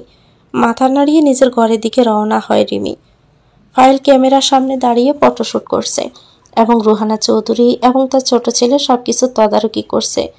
কিছুক্ষণের মধ্যেই কানাডার বড় বড় ফ্যাশন কোম্পানি আসবে রুহানা চৌধুরীর সাথে মিটিং করতে। আজকে যথেষ্ট ব্যস্ত রুহানা চৌধুরী। এত ব্যস্ততার মাঝেও তিনি এখনো অবধি রিমির মামুকে ফোন করার সুযোগটুকু পাননি। রিমি কি আদৌ সাইন করেছে জানেন না রুহানা চৌধুরী, তবে এইটুকু বিশ্বাস আছে রুহানা চৌধুরীর, নিজের পদ হারানোর ভয়ে যে কোনো মূল্যে হোক নিজের ভাগ্নির ডিভোর্সটা করিয়ে দিবেন রিমির মামু। রুহানা চৌধুরীর ভাবনার মাঝে বাহিরে জিনিসপত্র ভাঙার শব্দ পেতে শুরু করেন তিনি। শব্দের উৎস তীব্র থেকে তীব্রতম হতেই তিনি দ্রুততার সাথে বাহিরে বেরিয়ে দেখে অয়ন তার গার্ডসদের দিয়ে ফটোশুটের সবকিছু ভেঙে ফেলছে। কেউ চাইলে অয়নকে আটকাতে পারছে না। পায়েল সহ অফিসের সকলে হতবাক হয়ে অয়নের কাণ্ড দেখছে। অয়নের কাকা অয়নের কাছে ছুটে আসে, অয়নের কাঁধে হাত রেখে বলে, কি করছো তুমি? এভাবে সব ভাঙচুর করছো কেন? আজকে অনেক বড় কোম্পানি থেকে আমাদের সাথে মিটিং করতে আসছে। অয়ন সাথে সাথে হাত সরিয়ে ক্রোধ নিয়ে তীব্র হুঙ্কার ছেড়ে বলে, আই ডোন্ট কেয়ার কে আসছে না নাকি না আসছে, আগে রুহানা চৌধুরীকে ডেকে আনুন, আমি রুহানা চৌধুরীর সাথেই কথা বলবো। এই প্রথম অয়নের মুখে নিজের নাম শুনে রুহানা চৌধুরীর ভয়ে গলা শুকিয়ে এক প্রকার কাঠ হয়ে গেল। তিনি বুঝে গিয়েছেন অয়ন তার হাতছাড়া হয়ে গেছে। রিমির ভালোবাসায় বদ্ধ উন্মাদে পরিণত হয়েছে সে। রুহানা চৌধুরীকে আরেকবার হুঙ্কার দিয়ে ডেকে নিয়ে আসে অয়ন। রুহানা চৌধুরী বসে থাকে না, দ্রুততার সাথে অয়নের নিকট পৌঁছে দাম্ভিকতার সাথে বলে, কি করছো অয়ন? এভাবে কেন ভাঙচুর করছো? অয়ন পকেটে হাত ঢুকিয়ে রুহানা চৌধুরীর দিকে ঝুঁকে বলে, তা তো তোমার সব থেকে বেশি জানার কথা গ্র্যান্ডমা। অয়ন চৌধুরীকে রাগানোর ফল তোমাকে ভোগ করতেই হবে গ্র্যান্ডমা। মানে? রুহানা চৌধুরীর প্রশ্নে অয়ন অদরের কোণে ভয়ঙ্কর বিক্ষিপ্ত বাঁকা হাসি ফুটিয়ে বলে, তুমি আমার থেকে আমার রিমি পরীকে কেড়ে নেওয়ার চেষ্টা করবে আর আমি অয়ন চৌধুরী বসে থাকবো? তোমার সব প্ল্যান আমি জেনে গিয়েছি। তোমার পার্সোনাল সেক্রেটারিকে ডাবল পেমেন্ট করে তুমি কিভাবে রিমি পরীর মামুকে ভয় দেখিয়ে আমার থেকে রিমি পরীকে আলাদা করার চেষ্টা করছো সবকিছু আমি জেনে গেছি। রুহানা চৌধুরী ভয়ে তরতর করে গামতে থাকে, গলা শুকিয়ে কাঠ হয়ে আসে। অয়ন কিছু মহিলা গার্ডদের ইশারা করে। অয়নের ইশারা শুনে মহিলা গার্ডগুলো পায়েলের হাত ধরে ফেলে। পায়েলকে এইভাবে হুট করে আক্রমণ করায় বরকে যায় পায়েল। অয়নের দিকে তাকিয়ে বয়ার্ত গলায় বলে ওঠে, অয়ন, আমাকে ধরছো কেন? অয়ন কিছু বলে না, শুধু চোখের ইশারায় মহিলাগুলোকে পায়েলকে নিয়ে যেতে থাকে। পায়েল ভয়ে চিৎকার করে কান্না করতে থাকে প্রতিনিয়ত। অয়নের মতো বড্ড উন্মাদ ছেলেকে বিয়ে করার ইচ্ছেটা তার জীবনের সব থেকে বড় ভুল বলে মনে হচ্ছে তার। রুহানা চৌধুরী চাইলেও আটকাতে পারে না অয়নকে। পায়েলকে নিয়ে যাওয়ার পরে অয়ন বজ্র কণ্ঠে বলে, রুহানা চৌধুরী, যার জন্য আমাকে এবং আমার রিমিপুরীকে আলাদা করতে চেয়েছিলেন, আজ যদি আমি তাকেই সরিয়ে পেলি তখন কি করবেন আপনি?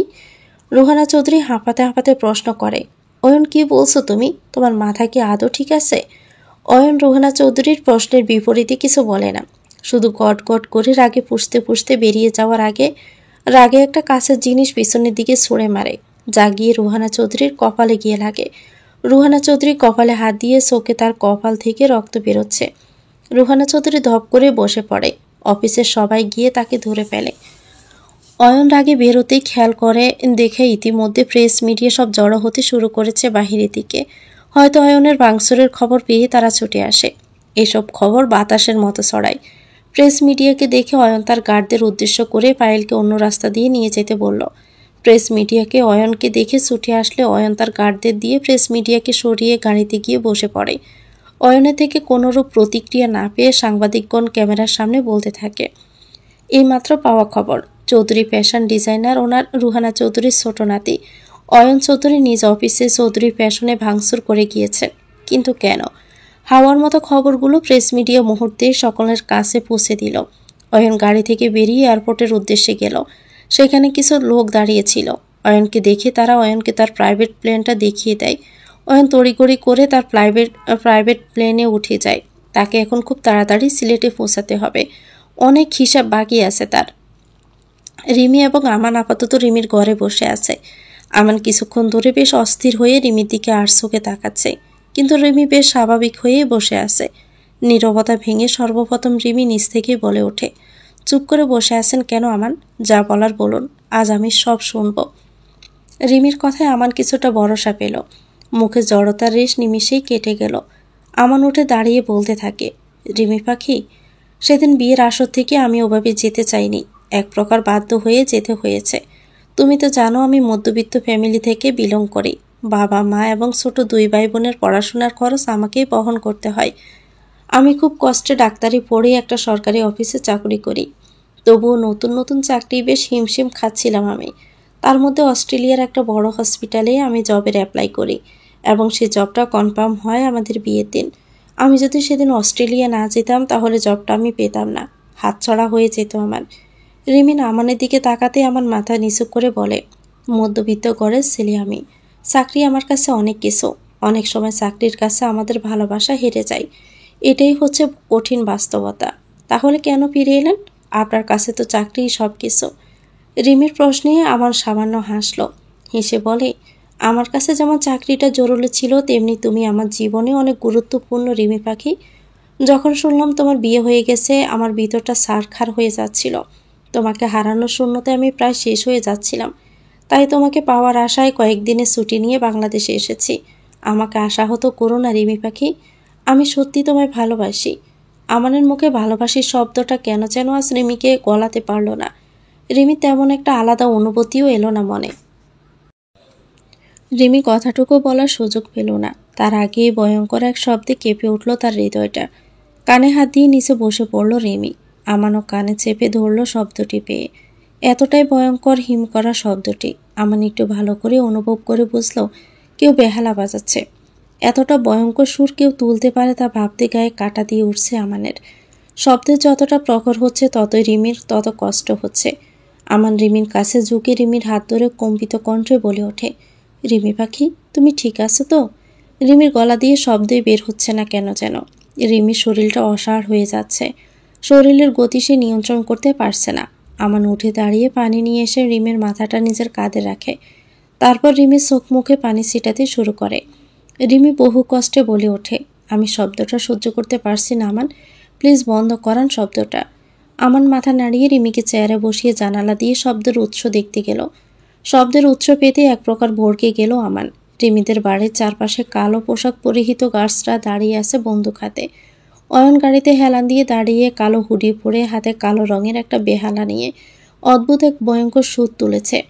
অয়নের ভয়ঙ্করতম শব্দ পেয়ে রিমির মামু সহ রিমির বোনেরা এবং রিমির মা বেরিয়ে যায়।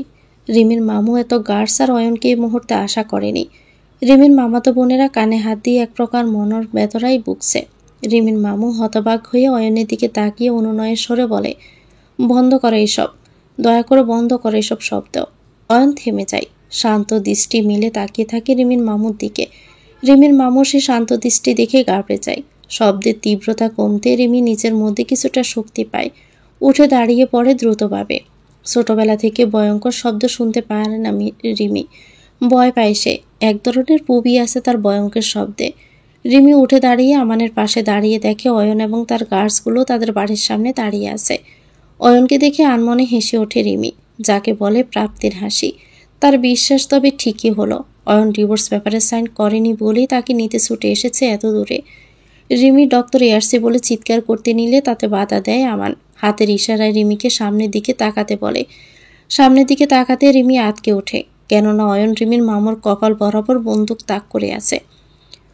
রুহানা চৌধুরীর মাথায় ডক্টর এসে ব্যান্ডেজ করে দিয়েছে। রুহানা চৌধুরী এবং তার ছেলে অফিসে টিভির সামনে বসে আছে। নিউজে ব্রেকিং নিউজ হিসাবে বেরিয়েছে তাদের অফিসের ঘটনাটি। পুরো শহরে রটিয়ে পড়েছে অয়ন নিজের অফিসে ভাঙচুর করেছে। লজ্জায় মাথা কাটা যাচ্ছে রুহানা চৌধুরীর। এত বছরের অর্জিত সম্মান নিমিষে ধুলোয় মিশে যাচ্ছে তার। সমস্ত মিটিং ক্যান্সেল করে ফেলেছে অন্যান্য কোম্পানিরা চৌধুরী ফ্যাশন কোম্পানির সাথে। রুহানা চৌধুরীর ছোট ছেলে আশরাফ চৌধুরী রুহানা চৌধুরীর পাশে বসে বললেন। রুহানা চৌধুরী তার ছেলের দিকে এক পলক তাকিয়ে হতাশা সুরে বললেন, সব শেষ হয়ে গেল রে আশরাফ, এত বছরের মান সম্মান সব কিছু। আশরাফ নড়ে চড়ে উঠলেন, তাকেও বেশ চিন্তিত দেখাচ্ছে। তারপর চিন্তিত গলায় বলে উঠলেন, একটা খবর দেওয়ার আছে তোমাকে মা। কি খবর? পায়েলকে পাওয়া যাচ্ছে না। পায়েল যেহেতু মিডিয়া লোক, তাই তার নিখোঁজ হওয়ার খবরটা শহরে দ্রুত গতিতে ছড়িয়ে পড়েছে। পুলিশও ইনভেস্টিগেশন করা শুরু করে দিয়েছে। রুহানা চৌধুরী ছেলের কথা শুনে হন্তদন্ত হয়ে বলেন, না না, পুলিশকে কিছুতেই এ ব্যাপারে ইনভেস্টিগেশন করতে দেওয়া যাবে না। অয়ন আমাদের বাড়ির ছেলে। যদি পুলিশ ব্যাপারটা তদন্ত করে তাহলে শুধু অয়নকে নয়, পুরো চৌধুরী কোম্পানির জন্য একটা সাফার করতে হবে। এমনিতে আমাদের অনেক ক্ষতি হয়েছে আমাদের কোম্পানির। তুমি এখনই কিছু একটা ব্যবস্থা করো আশরাফ, যে করে হোক পায়েলের কেসটা ধামাচাপা দাও। আশরাফ তার মায়ের আদেশ পাওয়া মাত্রই দ্রুত মাথা দুলিয়ে স্থান ত্যাগ করলেন। রুহানা চৌধুরীর হাত শক্ত করে মুঠো করে নেন। রোষাক্তপূর্ণ দৃষ্টিতে চেয়ে রইলেন টিভির পর্দায়। আজ সব কিছুর জন্য দায়ী অয়ন। রুহানা চৌধুরী রৌষপূর্ণ কণ্ঠে বলে উঠলেন, ছাড়ব না আমি, কিছুতেই ছাড়ব না আমি অয়নকে। সানা এ নিয়ে চতুর্থবারের মতো বিয়ে ভেঙে দিল। আজও তাকে পাত্রপক্ষ দেখতে এসেছিল, কিন্তু সে কৌশলে পাত্রের দ্রষ্টুতি খুঁজে পাত্রকে নাকচ করে দিয়েছে। আয়নার সামনে দাঁড়িয়ে সানা গুনগুন করে গান গাইছে, তার হাতে থাকা ছড়িগুলো সযত্নে খুলে রেখে দিচ্ছে। সানার মা রেগে সানার ঘরে আসেন। সানা তার মায়ের রাগান্বিত মুখশ্রী দেখে এক পলক হেসে আবারও কাজে মনোযোগ দেয়। তাতে যেন দ্বিগুণ রেগে যায় সানার মা। সানার মা সানার সামনে এসে বলে, এই নিয়ে চতুর্থবার, আর কত বিয়ে ভাঙবি তুই? তোর কি বিয়ে করার ইচ্ছে নাই? সানা তার মায়ের গলা জড়িয়ে আদুরে কণ্ঠে বলে, আচ্ছা মা, তুমি আমাকে তাড়ানোর জন্য উঠে পড়ে লেগেছো কেন? আমি যদি তোমাকে ছেড়ে চলে যাই তাহলে তুমি কিভাবে থাকবা বলো? সানার কথা শুনে সানার মায়ের নেত্রকোণায় জল চলে আসে। সানা আবারও বলে ওঠে, আর বিয়ের ব্যাপারটা তো তার সঠিক সময়ে আমি করেই ফেলবো। তুমি চিন্তা করো না তো, আমি আসছি। অফিসে একটা জরুরি মিটিং চলে এসেছে, আমি আসছি। সানা কথাটি বলেই বেরিয়ে যায়। সানার মা হতাশ পানে তাকিয়ে থাকে সানার দিকে। বাপসাড়া মেয়েটাকে একাই মানুষ করে এসেছেন তিনি। সত্যি তিনি বেশি তাড়াহুড়ো করে ফেলছেন। সানা নিশ্চয় সঠিক সময় এলে নিজ থেকে বিয়ে করতে চাইবে। সানা অফিসে গিয়ে দেখে ফারহান টিভিতে গভীর মনোযোগ দিয়ে তাকিয়ে আছে। সামনে বড় বড় করে অয়নের খবরটা দেখানো হচ্ছে। ফারহান রিমোটটা হাতে নিয়ে খবরের চ্যানেলটা চেঞ্জ করে টিভিটা বন্ধ করে দিয়ে কাজে মনোযোগ দিল। সানা বরকে যায়। নিজেদের কোম্পানি নিয়ে কোনো মাথা ব্যথা নেই ফারহানের। সারা শহরে যেখানে তোলপাড় হয়ে যাচ্ছে সেখানে ফারহান এতটা শান্ত কিভাবে থাকে সানা ভেবে পায় না। ফারহান হয়তো সানার মুখ দেখে কিছুটা আন্দাজ করতে পেরেছে, তাই খুব শান্ত সুরেই বলে, এতটা অবাক হওয়ার কিছু নেই মিস সানা। চৌধুরী পরিবারের সাথে আমার কোনো সম্পর্ক নেই, যা আছে সব ফর্মালিটি। কিন্তু কেন স্যার? ভয়ঙ্কর এক অতিথির জন্য। ফারহানের দায় সারা উত্তর। অয়ন এভাবে বন্দুক তাক করে রাখা বেশ ভয় পেয়ে যায় রেমি। অয়নের ভয়ঙ্কর রূপের সাথে সে আগেও পরিচিত। অয়ন রেমির মামাকেও গুলি করে দিতে বিন্দু মাত্র হাত কাঁপবে না। কথাটা ভেবে বয়ে ডোক গিলে রিমি। অয়ন রিমির মামুর কপালে বন্দুক তাক করে গাড় কাত করে বাঁকা হেসে বলে, মানুষ কতবার স্বার্থপর হলে নিজের পদ হারানোর ভয়ে নিজের ভাগ্নির সংসার শেষ করে দিতে দুইবারও ভাবে না। রিমির মামু ভয়ে কাঁপছে, মনে হচ্ছে এই বুঝি অয়ন তাকে গুলি করে দিবে। রিমির বোনগুলোও নিজের বাবার এমন অবস্থা দেখে কেঁদে ফেলে। রিমির মা অসহায় হয়ে তাকিয়ে দেখছে শুধু। অয়ন হঠাৎ করে নিজের বন্দুকটা নিচে ফেলে দেয় এবং হপ করে রিমির মামার হাত ধরে ফেলে। অয়নের কাজে সবাই বেশ অবাক হলেও রিমি হয় না। রিমির ভয়টা সময়ের সাথে সাথে প্রখর হতে থাকে, কেননা অয়নের অদূরের কোণে বেশ ভয়ঙ্কর হাসি বিদ্যমান, যে হাসির সাথে বেশ পরিচিত রিমি। অয়ন রিমির মামার হাতটা শক্ত করে চেপে ধরে শীতল গলায় বলল, এই হাত দিয়ে আপনি আমার রিমিপুরীর হাতে কলম তুলে দিয়েছিলেন না সাইন করানোর জন্য? আমার থেকে আমার রিমি পরীকে আলাদা করার জন্য? রিমির মামা বয়ে মাথা নাড়ায়, অর্থাৎ সে করেনি। রিমির মামার হাত ধরে সামনে থাকা টেবিলে হাতটা রেখে পকেট থেকে হাতুড়ি বের করে রিমির মামার হাতে জোরে বাড়ি দেয়। রিমির মামা জোরে চিৎকার করে ওঠে, হাত থেকে অনবরত রক্ত বেরোচ্ছে। এতটাই জোরে বাড়ি দিয়েছে যার জন্য হাতের অবস্থা করুণ হয়ে গেছে। রিমির মা এবং রিমির বোনেরা কাঁদতে থাকে। আমান বিস্ময় নিয়ে তাকিয়ে থাকে। অয়নের পাগলামো সম্পর্কে সে শুনেছিল, কিন্তু এতটা ভয়ঙ্কর তা অয়ন জানত না। রিমি নিজেকে আটকে রাখতে পারে না, দৌড়ে নিচে চলে যায়। আমান চাইলেও আটকাতে পারে না রিমিকে। ডক্টর এয়ারসি, থামুন প্লিজ, দয়া করে মামুকে মারবেন না। অয়ন দ্বিতীয়বারের মতো আঘাত করতে চাইলে কাঙ্ক্ষিত মানুষটির কণ্ঠ পেয়ে থেমে যায়। হ্যাঁ, তার রিমি পরি, তার যার জন্য এত কাণ্ড করলো, যাকে পাওয়ার জন্য এত দূর ছুটে এলো সে।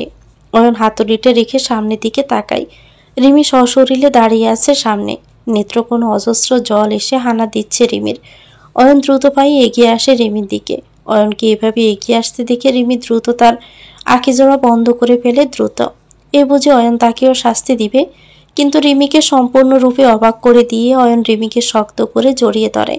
তারপর রিমির কানের কাছে গিয়ে দৃঢ় কণ্ঠে বলে, তোমার প্রতি অজস্র অভিমান বুকে পুষে রেখেছে রিমি পরি। এই অভিমানগুলো বেশ তীব্র, ভীষণ বেদনাদায়ক। অয়ন রিমিকে নিজের পক্ষে পরম শান্তিতে মিশিয়ে নিল। রিমিও চুপটি করে মিশে রইল অয়নের বুকে।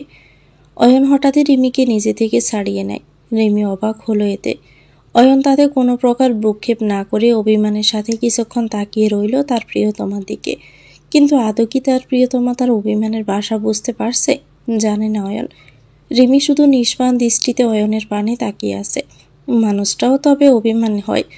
কই আগে তো জানতো না রিমি। রিমি এবং অয়নকে একসাথে দেখে আমার হন্তদন্ত হয়ে বেরিয়ে আসে। তারপর হাঁপাতে হাঁপাতে বলে, রিমি পাখি।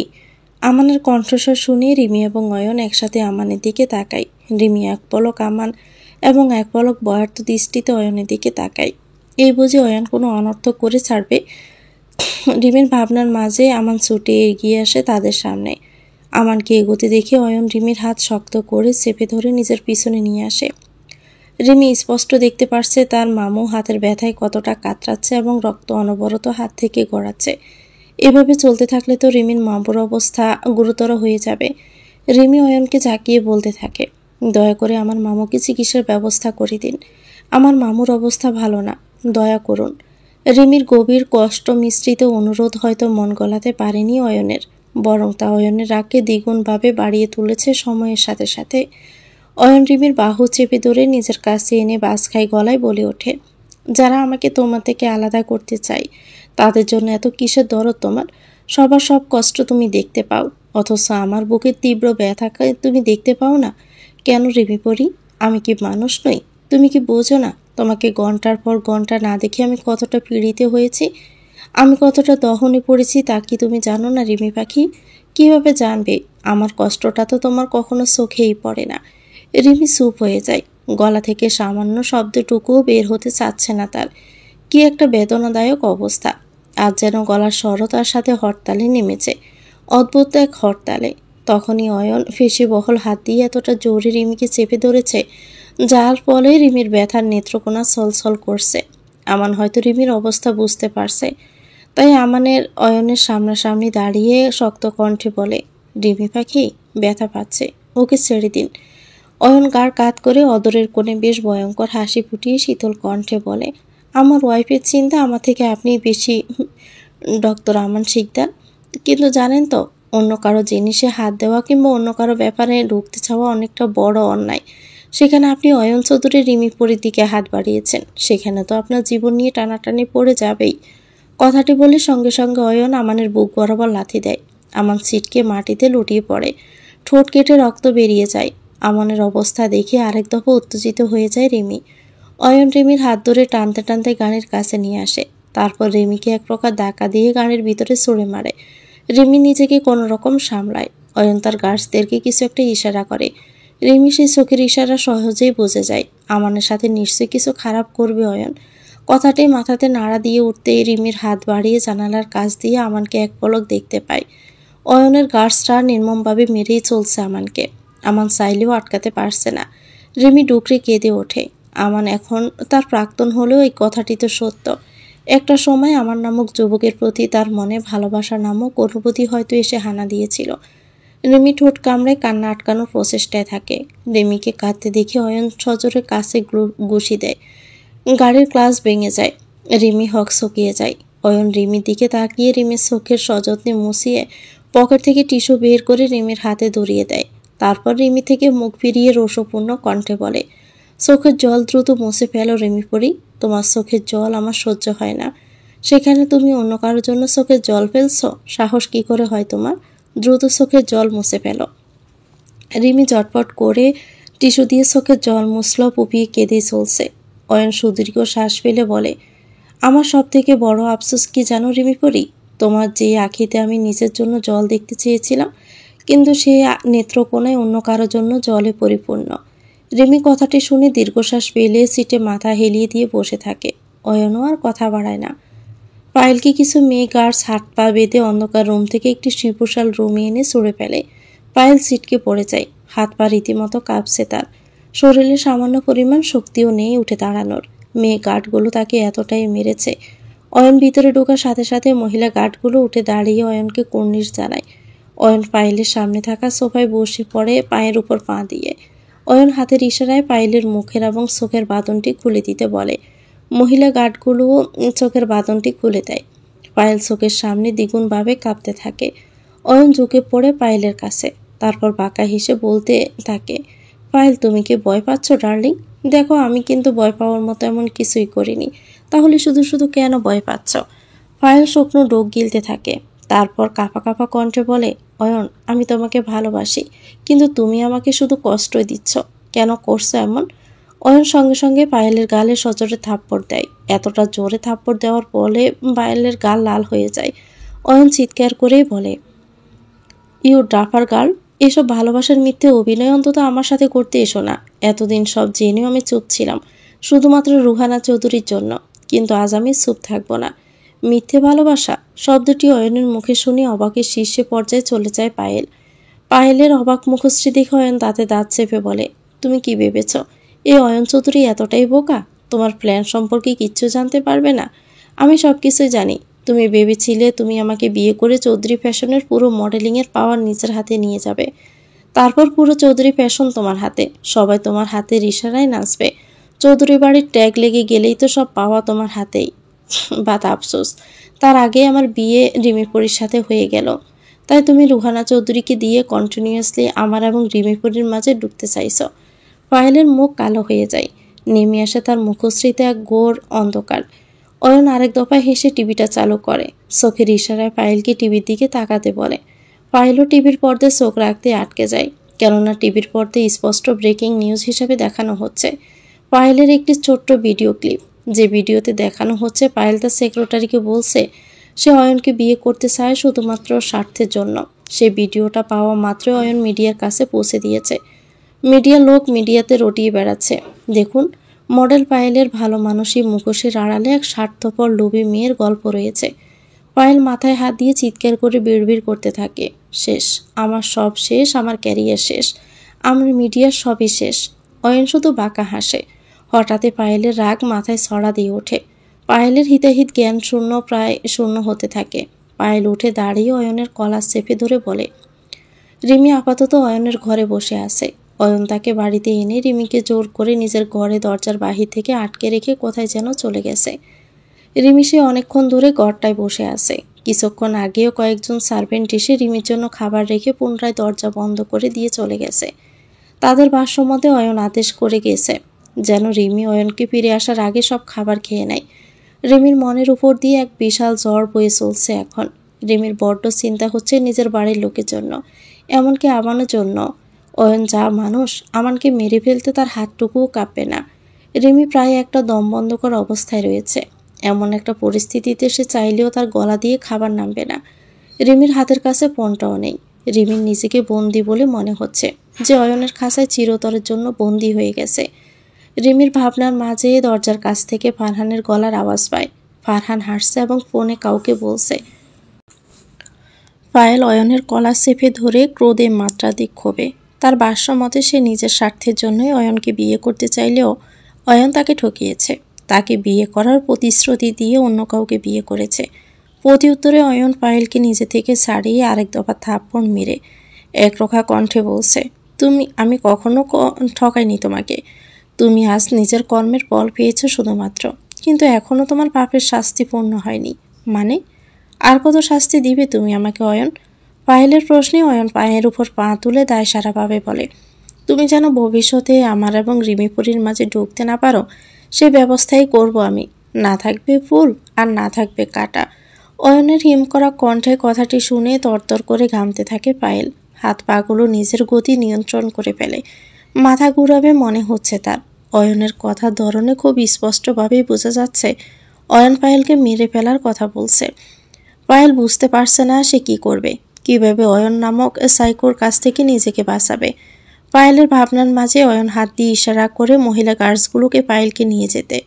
মহিলা গার্ডসগুলো পায়েলকে নিচ থেকে উপরে উঠিয়ে নেয়। অয়ন পায়েলের গাল চেপে ধরে ঠোঁট কামড়ে হেসে বলে, পায়েল ডার্লিং, আর মাত্র একটা দিন সময় আছে তোমার হাতে, এনজয় ইউর ডে। কথাটি বলে অয়ন চেলো যেতে নিলে তার মাঝে ফোড়ন কেটে কাঁপা কাঁপা গলায় পায়েল বলে ওঠে, কার কাছে কতটুকু সময় আছে তা তো সঠিক সময় এলেই বোঝা যাবে অয়ন চৌধুরী। পায়েল রোজানা এত সহজে মরবে না। আজকে যার জন্য তুমি আমার থেকে আমার সব কিছু কেড়ে নিয়েছ, তাকেই আমি তোমার কাছ থেকে কেড়ে নিয়ে তোমাকে পুরোপুরি উন্মাদে পরিণত করব আমি। পায়েলের কথাটি কানে আসতেই অয়নের মুখশ্রীতে অদ্ভুত ক্রোধের গাঢ় লাল রং এসে হানা দেয়। আখিজোড়া ক্রমশ লাল হয়ে ওঠে। পায়েল অয়নের থেকে তার রিমিপরিকে কেড়ে নিবে কথাটি মাথায় ছড়া দিয়ে উঠতেই রেগে ফেটে পড়ে অয়ন। তড়িগড়ি করে পিছনে ঘুরে পায়েলের গলা চেপে ধরে। পায়েলের গলায় চেপে ধরায় পায়েলের নেত্রকোনা থেকে জল গড়িয়ে গালে এসে ঠেকছে। শ্বাস নিতেও কষ্ট হচ্ছে তার। এ বুঝে সে মরেই যাবে চিরতরের জন্য। অয়ন গিয়ে একটা ভেবে পায়েলকে তৎক্ষণাৎ ছেড়ে দেয়। তারপর হিমধরা শীতল গলায় বলে উঠল, তোমার মতো স্টুপিড মেয়েকে মেরে ফেলা আমার বা হাতের খেল, কিন্তু আমি আজকে তোমাকে মারব না। বিখ্যাত মডেল পায়েল রোজানা তুমি, তোমার মৃত্যুটা একটু স্পেশালভাবে হোক। কথাটি বলে অয়ন চোখে তার কালো সানগ্লাসটা পরেই বেরিয়ে গেল দ্রুত পায়ে। অপরদিকে রিমি দরজায় কান পেতে খুব ভালো করেই শুনতে পারছে ফারহানের কথাগুলো। ফারহান ফোনে কাউকে বলছে, যত টাকা লাগে আপনি নিন, কিন্তু পেশেন্ট যেন সুস্থ হয়ে যায়। আপনারা দ্রুত ওটির ব্যবস্থা করুন, আমি কালকে সকালের মধ্যে হসপিটালে চলে আসব। ফারহান কথাটি বলেই ফোনটা কেটে দেয়। তারপর দৃঢ় পায়ে স্থান ত্যাগ করল। রিমি হকচকিয়ে যায়। বেশ বিস্ময় নিয়ে ফারহানের কথাগুলো ভাবতে লাগলো। ফারহান কার জন্য কালকে হসপিটালে যাবে? ফারহান বেশ লুকিয়ে কথাটি বলছিল, যার মানে এই বিষয়ে ফারহান ছাড়া এ বাড়ির কোনো লোক কিচ্ছুটি জানে না। রিমি একবার ভাবলো ফারহানের পেছন পেছন সে হসপিটালে গিয়ে সত্যিটা তাকে খুঁজে বের করতে হবে।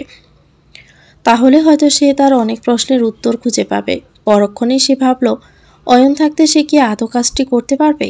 এমনিতে অয়ন প্রচণ্ড রেগে আছে রিমির উপর। রিমি হয়তো তার প্রশ্নের উত্তর কখনোই পাবে না। কথাটি ভেবে দীর্ঘশ্বাস ফেলল রিমি। রিমির ভাবনার রেশ কাটতে না কাটতে দরজা খট করে অয়ন প্রবেশ করে। রিমি অয়নের দিকে তাকালো।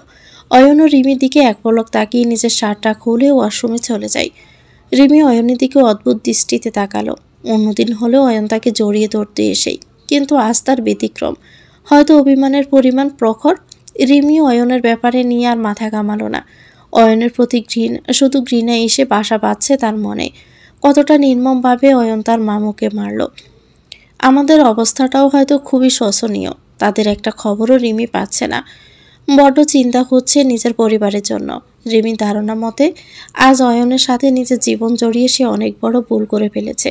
তার এই ছোট্ট ভুলের মাসুল তার পরিবারকে গুনতে হচ্ছে। অয়ন ওয়াশরুম থেকে বেরিয়ে এসে দেখতে পায় তার রিমি পরি রাখিতে অশ্রু টলমল করছে। যে কোনো সময় বৃষ্টির মতো তা জোরে পড়বে গাল বেয়ে। অয়ন দেওয়ালে ঘুষি দিয়ে শব্দ করে ঘুষি মারে। কেঁপে ওঠে রিমির সর্বাঙ্গ। অয়ন উঠে দাঁড়িয়ে রিমির গাল চেপে ধরে তিক্ত সুরে বলে, বললাম না কাঁদবে না, তবুও কেন কাঁদছ? তোমারও নেত্র জোড়া যদি আঁকি এসে হানা দেয় তা শুধু অয়ন চৌধুরীর জন্য দিবে, অন্য কারো জন্য নয়। রিমির মেজাজ তুঙ্গে উঠে যায়। নিজের থেকে অয়নকে ছাড়িয়ে নিয়ে দ্বিগুণ চিৎকার করে বলে, আমাকে কি আপনার নিজের মতো নির্দয় মনে করেছেন? আপনার পরিবারের জন্য ভালোবাসা না থাকলেও আমার নিজের পরিবারের জন্য ভালোবাসা রয়েছে। তারা আমাকে ছোটবেলা থেকে বড় করেছে।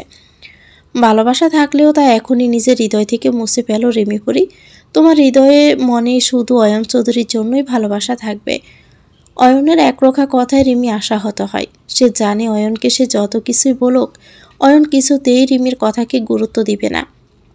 রিমি তপ্ত শ্বাস ছেড়ে অয়নের কাছে গিয়ে কান্না ভেজা গলায় বলল, আমার মনে আমার জীবনের প্রতিটি পদক্ষেপে আপনি শুধুমাত্র নিজের অস্তিত্ব বিস্তার করতে চাইছেন। এটাকে কি বলে জানেন? অসুস্থ ভালোবাসা। দেখবেন আপনার এই অসুস্থ ভালোবাসাটাই আমাকে আপনার কাছ থেকেও অনেক দূরে নিয়ে যাবে। অয়ন রিমির কথা শুনে রিমির দিকে হাত বাড়ায়, থাপ্পড় মারার জন্য, কিন্তু মারল না। হাত নামিয়ে ফেলে। রাগ প্রচণ্ড মাথায় চড়ে বসেছে তার। তার ভালোবাসাকে তার ওই রিমিপুরি অসুস্থ ভালোবাসার নামক উপাধি দিয়ে দিল। ভাবতে মাথায় রক্ত সরে যাচ্ছে অয়নের। অয়ন নিজের রুমের পাশে স্টাডি রুমে চলে যায়, ফেলে ঘুরিয়ে ফেলে সব কিছু। রিমি ঠোঁট কামড়ে দাঁড়িয়ে থাকে। অয়ন স্টাডি রুমের দরজা খট করে বন্ধ করে দেয়।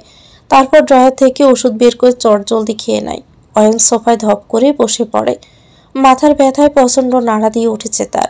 চুলগুলো খামছে ধরে সে আপন মনে বিড়বিড় করতে থাকে, রিমি পরি, তুমি আমাকে বুঝিয়েও বুঝতে চাইলে না। এতটা অবুঝ হয়ে থেকো না পরি, আমার যে কষ্ট হয়। রুহানা চৌধুরী এবং তার আশরাফ চৌধুরী ড্রয়িং রুমে টেবিলে বসে আছেন। রুজা চৌধুরী এবং মেঘও বসে আছে। সার্ভেন্টরা তাদের খাবার পরিবেশন করে দিচ্ছে। রিমি দরজা খুলে বাহিরে বেরিয়ে আসে। অয়ন এখন স্টাডি রুমে দরজা বন্ধ করে রয়েছে। রিমিকে বেরোতে দেখে মেঘ উঠে দাঁড়িয়ে রিমির হাত ধরে বলে, রিমিপু, তুমি এসেছ? জানো একদিনই তোমাকে কতটা মিস করেছি আমি। এসো, আজ তুমি আমাদের সাথে বসে ডিনারটা সেরে নাও। মেঘের এমন আবদারে নাকচ করতে পারল না রিমি। মেয়েটা বড্ড ভালোবাসে তাকে। এই বাড়িতে আসার পর এই মেয়েটাই তো তাকে একদম কাছ থেকে আপন করে নিয়েছে। রিমি মেঘাকে না করতে পারল না। হাত ধরে ডাইনিং টেবিলে বসিয়ে দিয়ে নিজেও রিমির পাশে বসে পড়ে। রুহানা চৌধুরী ক্ষিপ্ত চোখে তাকিয়ে আছেন রিমির দিকে। আজ এই মেয়েটার জন্যই তার ব্যবসার এত ক্ষতি হয়েছে। কিন্তু রুহানা চৌধুরী চাইলেও কিছু বলতেই পারছেন না। অয়ন এমনিতে রেগে আছে। তার মধ্যে রিমিকে কিছু তিনি করলে অয়ন আরও ভয়ঙ্কর হয়ে কিছু করে বসতে পারে। সার্ভেন্ট এসে রিমিকে খাবার পরিবেশন করে দিয়ে যায়। রুহানা চৌধুরী রিমিকে উদ্দেশ্য করে খাবার খেতে খেতে বললেন, তা রিমি, এত বড় টেবিলে নিশ্চয়ই কোনোদিন খাওনি। খাবে কি করে? এত বড় টেবিল তুমি তো কখনো দেখোইনি। ক্লাস বলেও তো কিছুই নেই। সারা জীবন মামার ঘাড়ে বসেই খেয়েছ। রিমি সরু চোখে তাকায় রুহানা চৌধুরীর দিকে। রিমি খুব ভালো করে বুঝতে পারছে রুহানা চৌধুরী তাকে জব্দ করার জন্যই কথাটি বলছে। প্রাক্তন প্রেমিকাকে নিজের করে পাওয়ার লোভটা বড্ড মাথা ছাড়া দিয়ে উঠেছিল আমানের। তার রিমি পাখির প্রতি ভালোবাসার প্রখরতার জন্যই এত মার খাওয়ার পরও সে দিব্যি হেসে যাচ্ছে। গাড়ির এক কোণে আধমরা অবস্থায় পড়ে আছে আমান। তার অনেকগুলো জায়গায় ছিলে রক্ত বেরিয়ে তার শুকিয়েও গিয়েছে। অয়নের অনেক গার্ডসরাও বেশ জখম হয়েছে। আমানের মতো সুবিশিষ্ট যুবকের সাথে মারামারি করার সময় বেশ বেগে পেতে হয়েছিল তাদের। তারা অনেকজন মিলেও আমানকে প্রতিহত করতে পারছিল না। তখন সবাই মিলে একসাথে ঝাঁপিয়ে পড়েছিল আমানের ওপর। আমান তখন এতগুলো গার্ডসদের সাথে পেরে ওঠেনি। আমানকে অয়নের গার্ডসরা গাড়িতে করে অয়নের বলা জায়গাটিতে নিয়ে যাচ্ছে। অয়নের গার্ডসরা খুব ভালো করে বুঝতে পারছে আমানের জীবনটি অয়নের হাতেই চলে যাবে কিছুক্ষণ পর। কিন্তু আমান, সে কি তা আদৌ উপলব্ধি করতে পারছে? একদমই নয়। তার ধারণা নিয়েই তার জীবনে কত বড় ঝড় বইতে চলছে। তার নিষ্ঠুর নিয়তির সম্পর্কে আমানের কোনো প্রকার ধারণা নেই বললেই চলে। তার অদরের কোণে এত সুন্দর মিষ্টি হাসি বিদ্যমান। রুহানা চৌধুরীর অপমানের বিপরীতে রিমি কিছু বলার আগে অয়ন তার রুমে গিয়ে হকি স্টিক নিয়ে আসে। তারপর তা দিয়ে সুবিশাল টেবিলের কাজ সজোরে ভেঙে ফেলে। কাজ ভেঙে ফেলায় সকলে দ্রুত সরে আসে। রুহানা চৌধুরী ঘাবড়ে যায়। পুরো টেবিলের গ্লাস ভেঙে ফেলেছে অয়ন। রিমিকে যখন মেঘ হাত ধরে টেবিলে বসিয়েছিল তখনই অয়ন বেজায় চটে গিয়েছিল। রিমি কেন তাকে ছাড়া অন্য কারো সাথে? এত সাহস কিভাবে হলো রিমির? অয়ন ভেবেছিল নিচে গিয়ে রিমি এবং মেঘকে সাহেস্তা করবে। কিন্তু তার আগে রুহানা চৌধুরীর অপমানজনক কথা শুনে নিজেকে আর সামলাতে পারল না অয়ন। হকি স্টিক দিয়ে টেবিলটাই ভেঙে ফেলে। অয়ন হকি স্টিকটা নিচে ফেলে দিয়ে রুহানা চৌধুরীর দিকে রোষপূর্ণ দৃষ্টিতে তাকিয়ে বলে। রুহানা চৌধুরীর দিকে এগোতে এগোতে বললেন, দেখুন রুহানা চৌধুরী, যে ডাইনিং টেবিলের জন্য আপনি আমার রিমি পরীকে অপমান করলেন, আজ সেই ডাইনিং টেবিলটাই ভেঙে জাস্ট গড়িয়ে ফেলেছি আমি। কিচ্ছু করতে পারলেন না আপনি। রুহানা চৌধুরী এক প্রকার ভয়ে অয়নের কাছ থেকে নিজেকে বাঁচাতে দ্রুত গতিতে পিছিয়ে পড়েন। অয়ন থেমে যায়। পরক্ষণে গাড় কাত করে অদরের কোণে বাঁকা হাসি ঝুলিয়ে রুহানা চৌধুরীকে উদ্দেশ্য করে শীতল কণ্ঠে বলে, মাই ডিয়ার গ্র্যান্ডমা, আজ থেকে যেন বাড়িতে আর কোনো ডাইনিং টেবিল না আসে। আজকে থেকে সবাই নিজ নিজ ঘরে খাবে। যদি একসাথে খেতে ইচ্ছে করে তাহলে মাটিতে বসে খাবে। রুজা চৌধুরী অবাক হয়ে বলে, তার মানে আমরা এখন থেকে নিচে খাবো? আমাদের তো নিচে বসার অভ্যাসই নেই। তার মধ্যে মায়ের তো পায়ের সমস্যা, তাহলে নিচে বসে কিভাবে খাবে? অয়ন খুবই শান্তভাবে রুজা চৌধুরীর পক্ষের প্রশ্নের সাপেক্ষে বলল, তা আমার রিমি পরীকে অপমান করার আগে ভাবা উচিত ছিল। এখন থেকে বাড়িতে কোনো প্রকার ডাইনিং টেবিলই থাকবে না। কথাটি বলে অয়ন রিমির কাছে গিয়ে রিমির হাত জোড়া নিজের হাতের মুঠোয় নিয়ে উপরে নিয়ে গেল হন হন করে। রুহানা চৌধুরী শুধুমাত্র ফেল ফেলে দৃষ্টিতে তাকিয়ে রইলেন। এ বদ্ধ উন্মাদ প্রেমিককে সামলানো তার কাজ নয়। যদি তিনি অয়নকে ঘাঁটতে চান তাহলে অয়ন হিতে বিপরীত করে ফেলবে। বিগত কয়েকদিনের ঘটনায় এটুকু অভিজ্ঞতা হয়েছে তার। অয়ন রিমিকে নিয়ে নিজের রুমে নিয়ে বসালো। তারপর রিমির দিকে তাকিয়ে দৃঢ় কণ্ঠে বলল, এত অবাধ্য কেন তুমি রিমি পরি? আমাকে ভয় করে না তোমার? আমি কিন্তু তোমার ক্ষতি করে দিতে পারি। ভয় হয় না আমার, এতটুকু বিশ্বাস আছে আপনার প্রতি। আপনি কখনো আমার ক্ষতি করতে পারবেন না। রিমির খুব সহজভাবেই কথাটি বলল।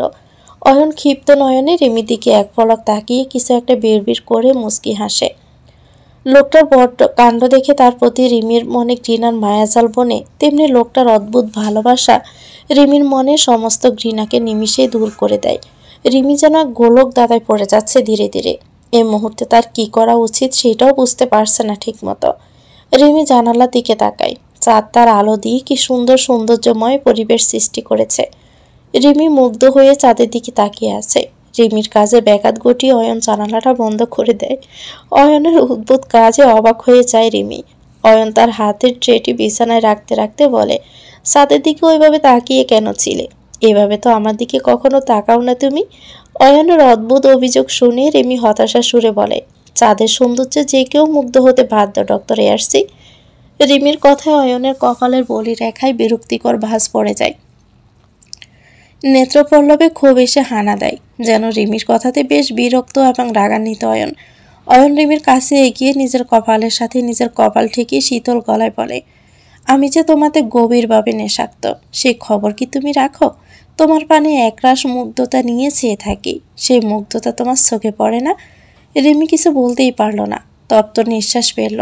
সে তপ্ত অয়ন তা নিজের গলায় অনুভব করতে পারে। অয়ন রিমি থেকে দূরে সরে গিয়ে রিমির দিকে প্লেট থেকে খাবার নিয়ে রিমির দিকে এগিয়ে দিয়ে বলল, নাও হা করো পরি, তুমি তো কিছুই খাওনি। তোমাকে আমি অর্ডার করে গিয়েছিলাম, তাও খাওনি। এবার চুপচাপ খাবে তুমি। দেখো আমি নিজ হাতে তোমায় খাইয়ে দিচ্ছি। অয়নের শান্ত সুরের ধমকে রিমি অবাকের শীর্ষে চলে যায়। যে ছেলে নিজের হাতে কখনো খায়নি, আজ সে নিজ হাতেই খাইয়ে দিচ্ছে। রিমি চুপচাপ লক্ষ্মী মেয়ের মতো খেয়ে নেয়। অয়নের অদরের কোণে মিষ্টি হাসি বিদ্যমান। রিমিও মুচকি হাসি দেয়। রিমি গাড়িতে বসে আছে মহিলা গার্ডসদের সাথে। আজকেও তাকে গার্ডসদের সাথেই হসপিটালে যেতে হবে। অয়ন সকাল সকালে কোথায় যেন বেরিয়ে গিয়েছিল। এবার রিমির সাথে দ্বিগুণ গার্ডস রয়েছে, যেন রিমি দ্বিতীয়বারের মতো ভুল না করতে পারে। রিমির চোখ হঠাৎই গাড়ির জানালা দিয়ে বাহিরের দিকে চলে যায়। রিমি স্পষ্ট দেখতে পায় ফারহান গাড়ি থেকে বেরিয়ে সামনে থাকা বড় একটি হসপিটালে প্রবেশ করছে। রিমি সঙ্গে সঙ্গে চিৎকার করে বলে, গাড়ি থামান। রিমির চিৎকারে গাড়ি থামিয়ে দেওয়া হয়। গার্ডসরা অবাক হয়ে বলে, এনি প্রবলেম ম্যাম? আমার পেট অনেক ব্যথা করছে, প্লিজ আমাকে এক্ষুনি ডক্টরের কাছে নিয়ে যান।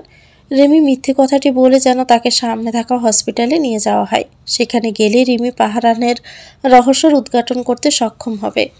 রিমির কথায় গার্ডসরা উত্তেজিত হয়ে রিমিকে নিয়ে হসপিটালের ভিতরে যায়। রিমি এবং বাকি গার্ডসরা হসপিটালের ভিতরে ঢুকতে রিমি সকলের উদ্দেশ্যে বলে, আপনারা বাহিরে দাঁড়িয়ে পাহারা দিন, আমি যাচ্ছি ডক্টরের কাছে। কিন্তু ম্যাম, কোনো কিন্তু নয়, আপনারা বাহিরে পাহারা দিন। আমি বলছি তো আমি পালাবো না। কথাটি বলে তড়িগড়ি করে সামনের দিকে এগিয়ে যায় রিমি। গার্ডসগুলোও আর কথা বাড়ায় না, ঠায় দাঁড়িয়ে থাকে। রিমি আরেকটু সামনে আসতে খেয়াল করে ফারহান এবং একজন ডক্টর একটি কেবিনের ভিতরে ঢুকে যায়। রিমিও সেদিকে এগিয়ে গিয়ে মুহূর্তে এক প্রকার থমকে যায়, যেন তার দুনিয়াটি পাল্টে গিয়েছে। রিমি স্পষ্ট দেখতে পায় তার মামাতো বড় বোন সুমাইয়া কেবিনের ভিতরে অবস্থায় শুয়ে আছে। নেত্রপল্লব আদো আদো খোলা হলেও মুখে তেমন কোনো প্রতিক্রিয়া নেই। রিমির মাথা ঘোরাচ্ছে। রিমি দপ করে চেয়ারে বসে পড়ে। যাকে এতদিন মৃত বলে মনে করেছে, আজ তাকে জীবিত অবস্থায় দেখে রিমির সবকিছুই যেন এলোমেলো হয়ে যাচ্ছে। অয়ন তার হাতে থাকা রডটা ফেলে দেয়। কপালে বিন্দু বিন্দু ঘাম জমে থাকা মুহূর্তে আঙ্গুল দিয়ে মুছে ফেলে। তারপর ঝুঁকে যায় আমানের দিকে। আমানকে প্রায় আধা ঘন্টা দূরে সে মেরেছে। আমানের শ্বাসটুকু উঠানামা করছে শুধুমাত্র। চোখটুকু খুলে রাখার সামর্থ্যটুকুও নেই আমানের মাঝে। এতক্ষণ ধরে মেরিয়ে যেন শান্ত হচ্ছে না অয়ন। প্রচণ্ড রাগ এসে হানা দিচ্ছে মস্তিষ্কে। মস্তিষ্ক যেন বারবার বলছে অয়নকে, অয়ন চৌধুরী মেরে ফেল আমান শিকদারকে। তোর এবং রিমিপরির মাঝে আমান বাধা হয়ে এসেছে। আমানকে চিরতরের জন্য সরিয়ে দে। কথাটি মাথায় এসে হানা দিতেই অয়ন তার পকেট থেকে ধারালো ছুরি বের করে আমানের দিকে নিক্ষেপ করতে চাইলে অয়নের ফোন বেজে ওঠে। অয়ন ফোনটি তড়িঘড়ি করে রিসিভ করে। তারপর ওপাশ থেকে এমন কিছু শুনে, যা শুনে মুহূর্তে তার চোয়াল শক্ত হয়ে যায়। অয়ন ক্ষোভ নিয়ে গর্জে উঠে বলে, ওহ শিট। অয়নের হাত থেকে ছুরিখানা পড়ে যায়। অয়ন কিছু না ভেবে জলদি সেখান থেকে বেরিয়ে যায়। সময় পেরিয়ে যাচ্ছে ক্ষণে ক্ষণে। তার সাথে তীব্রভাবে বেড়ে চলেছে রিমির ভিতরের অস্থিরতা। কাঁদতে চাইছে যুবতী। প্রখরভাবে কাউকে জড়িয়ে কাঁদতে পারলে হয়তো রিমির মনটা হালকা হতো। কল্পনার রেশ ধরেই রিমির কল্পনায় সর্বপ্রথম অয়নের হাসি মাখা মুখশ্রীখানায় ধরা দিল। রিমির মন মস্তিষ্কে যেন তীব্রভাবে চাইছে অয়ন নামক মানুষটি তাকে জড়িয়ে ধরুক, ভালোবাসা দিয়ে মাথায় হাত রেখে প্রেমিকের ন্যায় বলুক, তুমি কি খুব বেশি ক্লান্ত রিমিপরি? এই দেখো, আমি তোমার পাশে আছি। রিমির বুকের ব্যথা তীব্রভাবে বেড়ে গেল। সে চেয়েছিল তার স্বামী তার প্রেমিকের ন্যায় তার পাশে থাকুক, কিন্তু তার সম্পূর্ণ উল্টো হলো তার সাথে। রিমি চটপট করে নেত্রপলব মিলে তাকিয়ে রইল সামনের দিকে। পিঠ ঠেকিয়ে হেলান দিয়ে চেয়ারে বসলো। দৃষ্টি তার সামনে থাকা কেবিনের দিকে। ফারহান অতি যত্নের সাথে সুমাইয়ার মাথার কাছে বসে সুমাইয়ার হাতখানা ধরে নীরবে চোখে জল ফেলছে। সুমাইয়া প্রতিক্রিয়াবিহীন তাকিয়ে আছে শুধু। রেমি মুগ্ধ নয়নে শুধুমাত্র চেয়ে রইল। আজ তার মনে থাকা সমস্ত ঘৃণা নিমিষেই উবে গিয়েছে। রিমির চোখে হানা দিলেও কয়েক বছর আগের অতীত। রিমি তার 3 মামাতো বোন এবং মামা ও মাকে নিয়ে বেশ সুখেই ছিল। রিমির বড় মামাতো বোন সুমাইয়ার সাথে রিমির বেশ সখ্যতা ছিল। বোনের থেমে দুজন বেস্ট ফ্রেন্ড ছিল বেশি। সুখ দুঃখে সব সময় দুজন দুজনের সাথে ছিল। সুমাইয়া রিমি থেকে বড় হওয়ায় রিমি সব আবদারের ঝুলি নিয়ে বসত। দিন ছিল বুধবার। রিমি তখন সবেমাত্র কলেজে পা দিয়েছিল এবং তখন সুমাইয়া অনার্স 2য় বর্ষের ছাত্রী। তখন ছিল বসন্ত। সুমাইয়ার মনে এসে হানা দেয় এক মুঠো প্রেম। সুমাইয়াদের ভার্সিটি অনুষ্ঠানে সেদিন ফারহান এবং তার বন্ধুরা বসন্ত উৎসবে এসেছিল। তখনই ফারহান এবং সুমাইয়ার পরিচয় শুরু হয়। সেখান থেকে আস্তে আস্তে দুজনের মাঝে ঘনিষ্ঠতা শুরু হয়। ফারহান সুমাইয়ার জন্য যা উপহার নিয়ে আসতো তা রিমির মাধ্যমেই পাঠাতো। একদিন তো ফারহান রিমিকে বলেই ফেলেছিল, শালিক সাহেবা, আমার এত উপকার করেছ তুমি, এই উপকারের শোধ কিভাবে দিব গো? রিমি হাসতে হাসতে বলেছিল, শুধু দেখবেন আমি এবং আমার আপু যেন একসাথে সারা জীবন কাটাতে পারি। রিমির কথার প্রতিউত্তরে ফারহানও হেসে বলেছিল, দেখবে তোমাকে একদিন আমার ভাইয়ের সাথে বিয়ে করি আমাদের বাড়িতে নিয়ে আসব। তখন 2 বোন একসাথে থাকতে পারবা। কিন্তু আমার ভাই আবার একটু পাগলেটে স্বভাবের, তখন তাকে সামলাতে পারবে তো? রিমি তখন কিছু বলেনি, শুধু লজ্জায় মাথা নত করেছিল। রাতে সুমাইয়ার পাশে শুয়ে বলেছিল, আচ্ছা আপু, তোমাকে ছাড়া আমি কিভাবে থাকবো বলো তো? ফারহান ভাইয়া নাকি কয়েকদিনের মধ্যে ফ্যামিলি নিয়ে তোমার জন্য বিয়ের কথা পাকা করতে আসবে, তারপর তোমার বিয়ে হয়ে যাবে। আমি তখন তোমায় ছাড়া কিভাবে থাকবো? সুমাইয়া পরম ভালোবাসা নিয়ে রিমিকে জড়িয়ে ধরে বলেছিল, পাগল বোন আমার, আমি আমার জান্নাতকে ছাড়া কোথাও যাব না। রিমিও তার বোনের কথা শুনেই তাকে জড়িয়ে ধরেছিল। জান্নাত নামে সুমাইয়া সবসময় রিমিকে ডাকতো বিদায় ফারহানও রিমিকে জান্নাত নামেই ডাকত। দিন পাল্টালো। ধরণীতে সময় তার নিজ গতি অনুসরণ করে পেরিয়ে গেল স্রোতের ন্যায়। কয়েকদিন পর সুমাইয়াকে ফারহান ফোন করে জানালো ফারহানের বিয়ে রুহানা চৌধুরী তার বিজনেস পার্টনারের মেয়ের সাথেই ঠিক করেছেন। কথাটি শুনে কান্নায় ভেঙে পড়েছিল সুমাইয়া। কিন্তু ফারহান তাকে আশ্বাস দিয়ে বলেছিল ফারহান সুমাইয়াকে বিয়ে করবে। তাই সেদিন রাতে সুমাইয়াকে নিয়ে ফারহান পালিয়ে যায়। তাতে সম্পূর্ণ সাহায্য করেছিল রিমি। পালিয়ে বিয়ে করে ফারহান সুমাইয়াকে নিয়ে চৌধুরী বাড়িতে ঢুকেছিল। তখনই মানসম্মানের ভয়ে চুপ থাকেন রুহানা চৌধুরী। মেনে নিতে এক প্রকার বাধ্য হয়। কিন্তু সিলেটে এভাবে পালিয়ে যাওয়ায় সুমাইয়ার বাবা অর্থাৎ রিমির মামুর বেশ অসম্মান হয়। তখন তিনি সবেমাত্র চেয়ারম্যানের পদটি পেয়েছিলেন। রাগে ক্ষোভে ফেটে পড়ে রিমির মামু এক প্রকার সুমাইয়ার সাথে সমস্ত যোগাযোগ বিচ্ছিন্ন করে দেয়। কিন্তু রিমি ঠিকই যোগাযোগ রাখত সুমাইয়ার সাথে আড়ালে।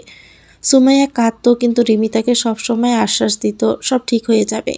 রিমি যতটুকু জানতো ফারহান এবং সুমাইয়া বেশ সুখেই আছে।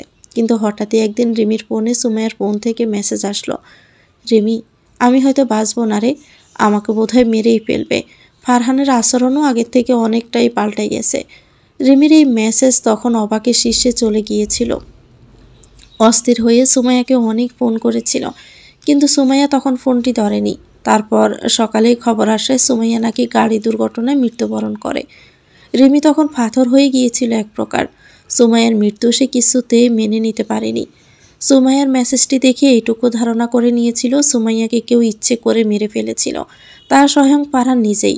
তাই রিমি তখন নিজ ইচ্ছায় অয়নকে বিয়ে করেছিল, শুধুমাত্র ফারহানের বিরুদ্ধে প্রমাণ খুঁজে পেতে। কিন্তু আজ সুমাইয়াকে জীবিত দেখে রিমির মনে থাকা ফারহানকে নিয়ে ঘিরে সমস্ত রাগ, ক্ষোভ, ঘৃণা নিমিষেই চলে গেল। রিমির মনে একটা প্রশ্নই বারবার নাড়া দিচ্ছে, সুমাইয়া জীবিত থাকা সত্ত্বেও কেন তা লুকিয়ে রেখেছে এতদিন ফারহান? রিমির ভাবনার মাঝে কয়েকজন মাস্ক পরিহিত লোক এসে রিমিকে ঘিরে ধরে। রিমি বুঝতে পারছে না লোকগুলো হঠাৎ তার দিকে এভাবে কেন এগিয়ে আসছে। লোকগুলো রিমির কাছে রিমির কপাল বরাবর বন্দুক ঠেকিয়ে হুমকি স্বরে বলে, একদম নড়বে না, আমাদের সাথে চলো। লোকগুলোর কথায় রিমি বরকে যায়, গলা টু শব্দ বের হচ্ছে না যেন।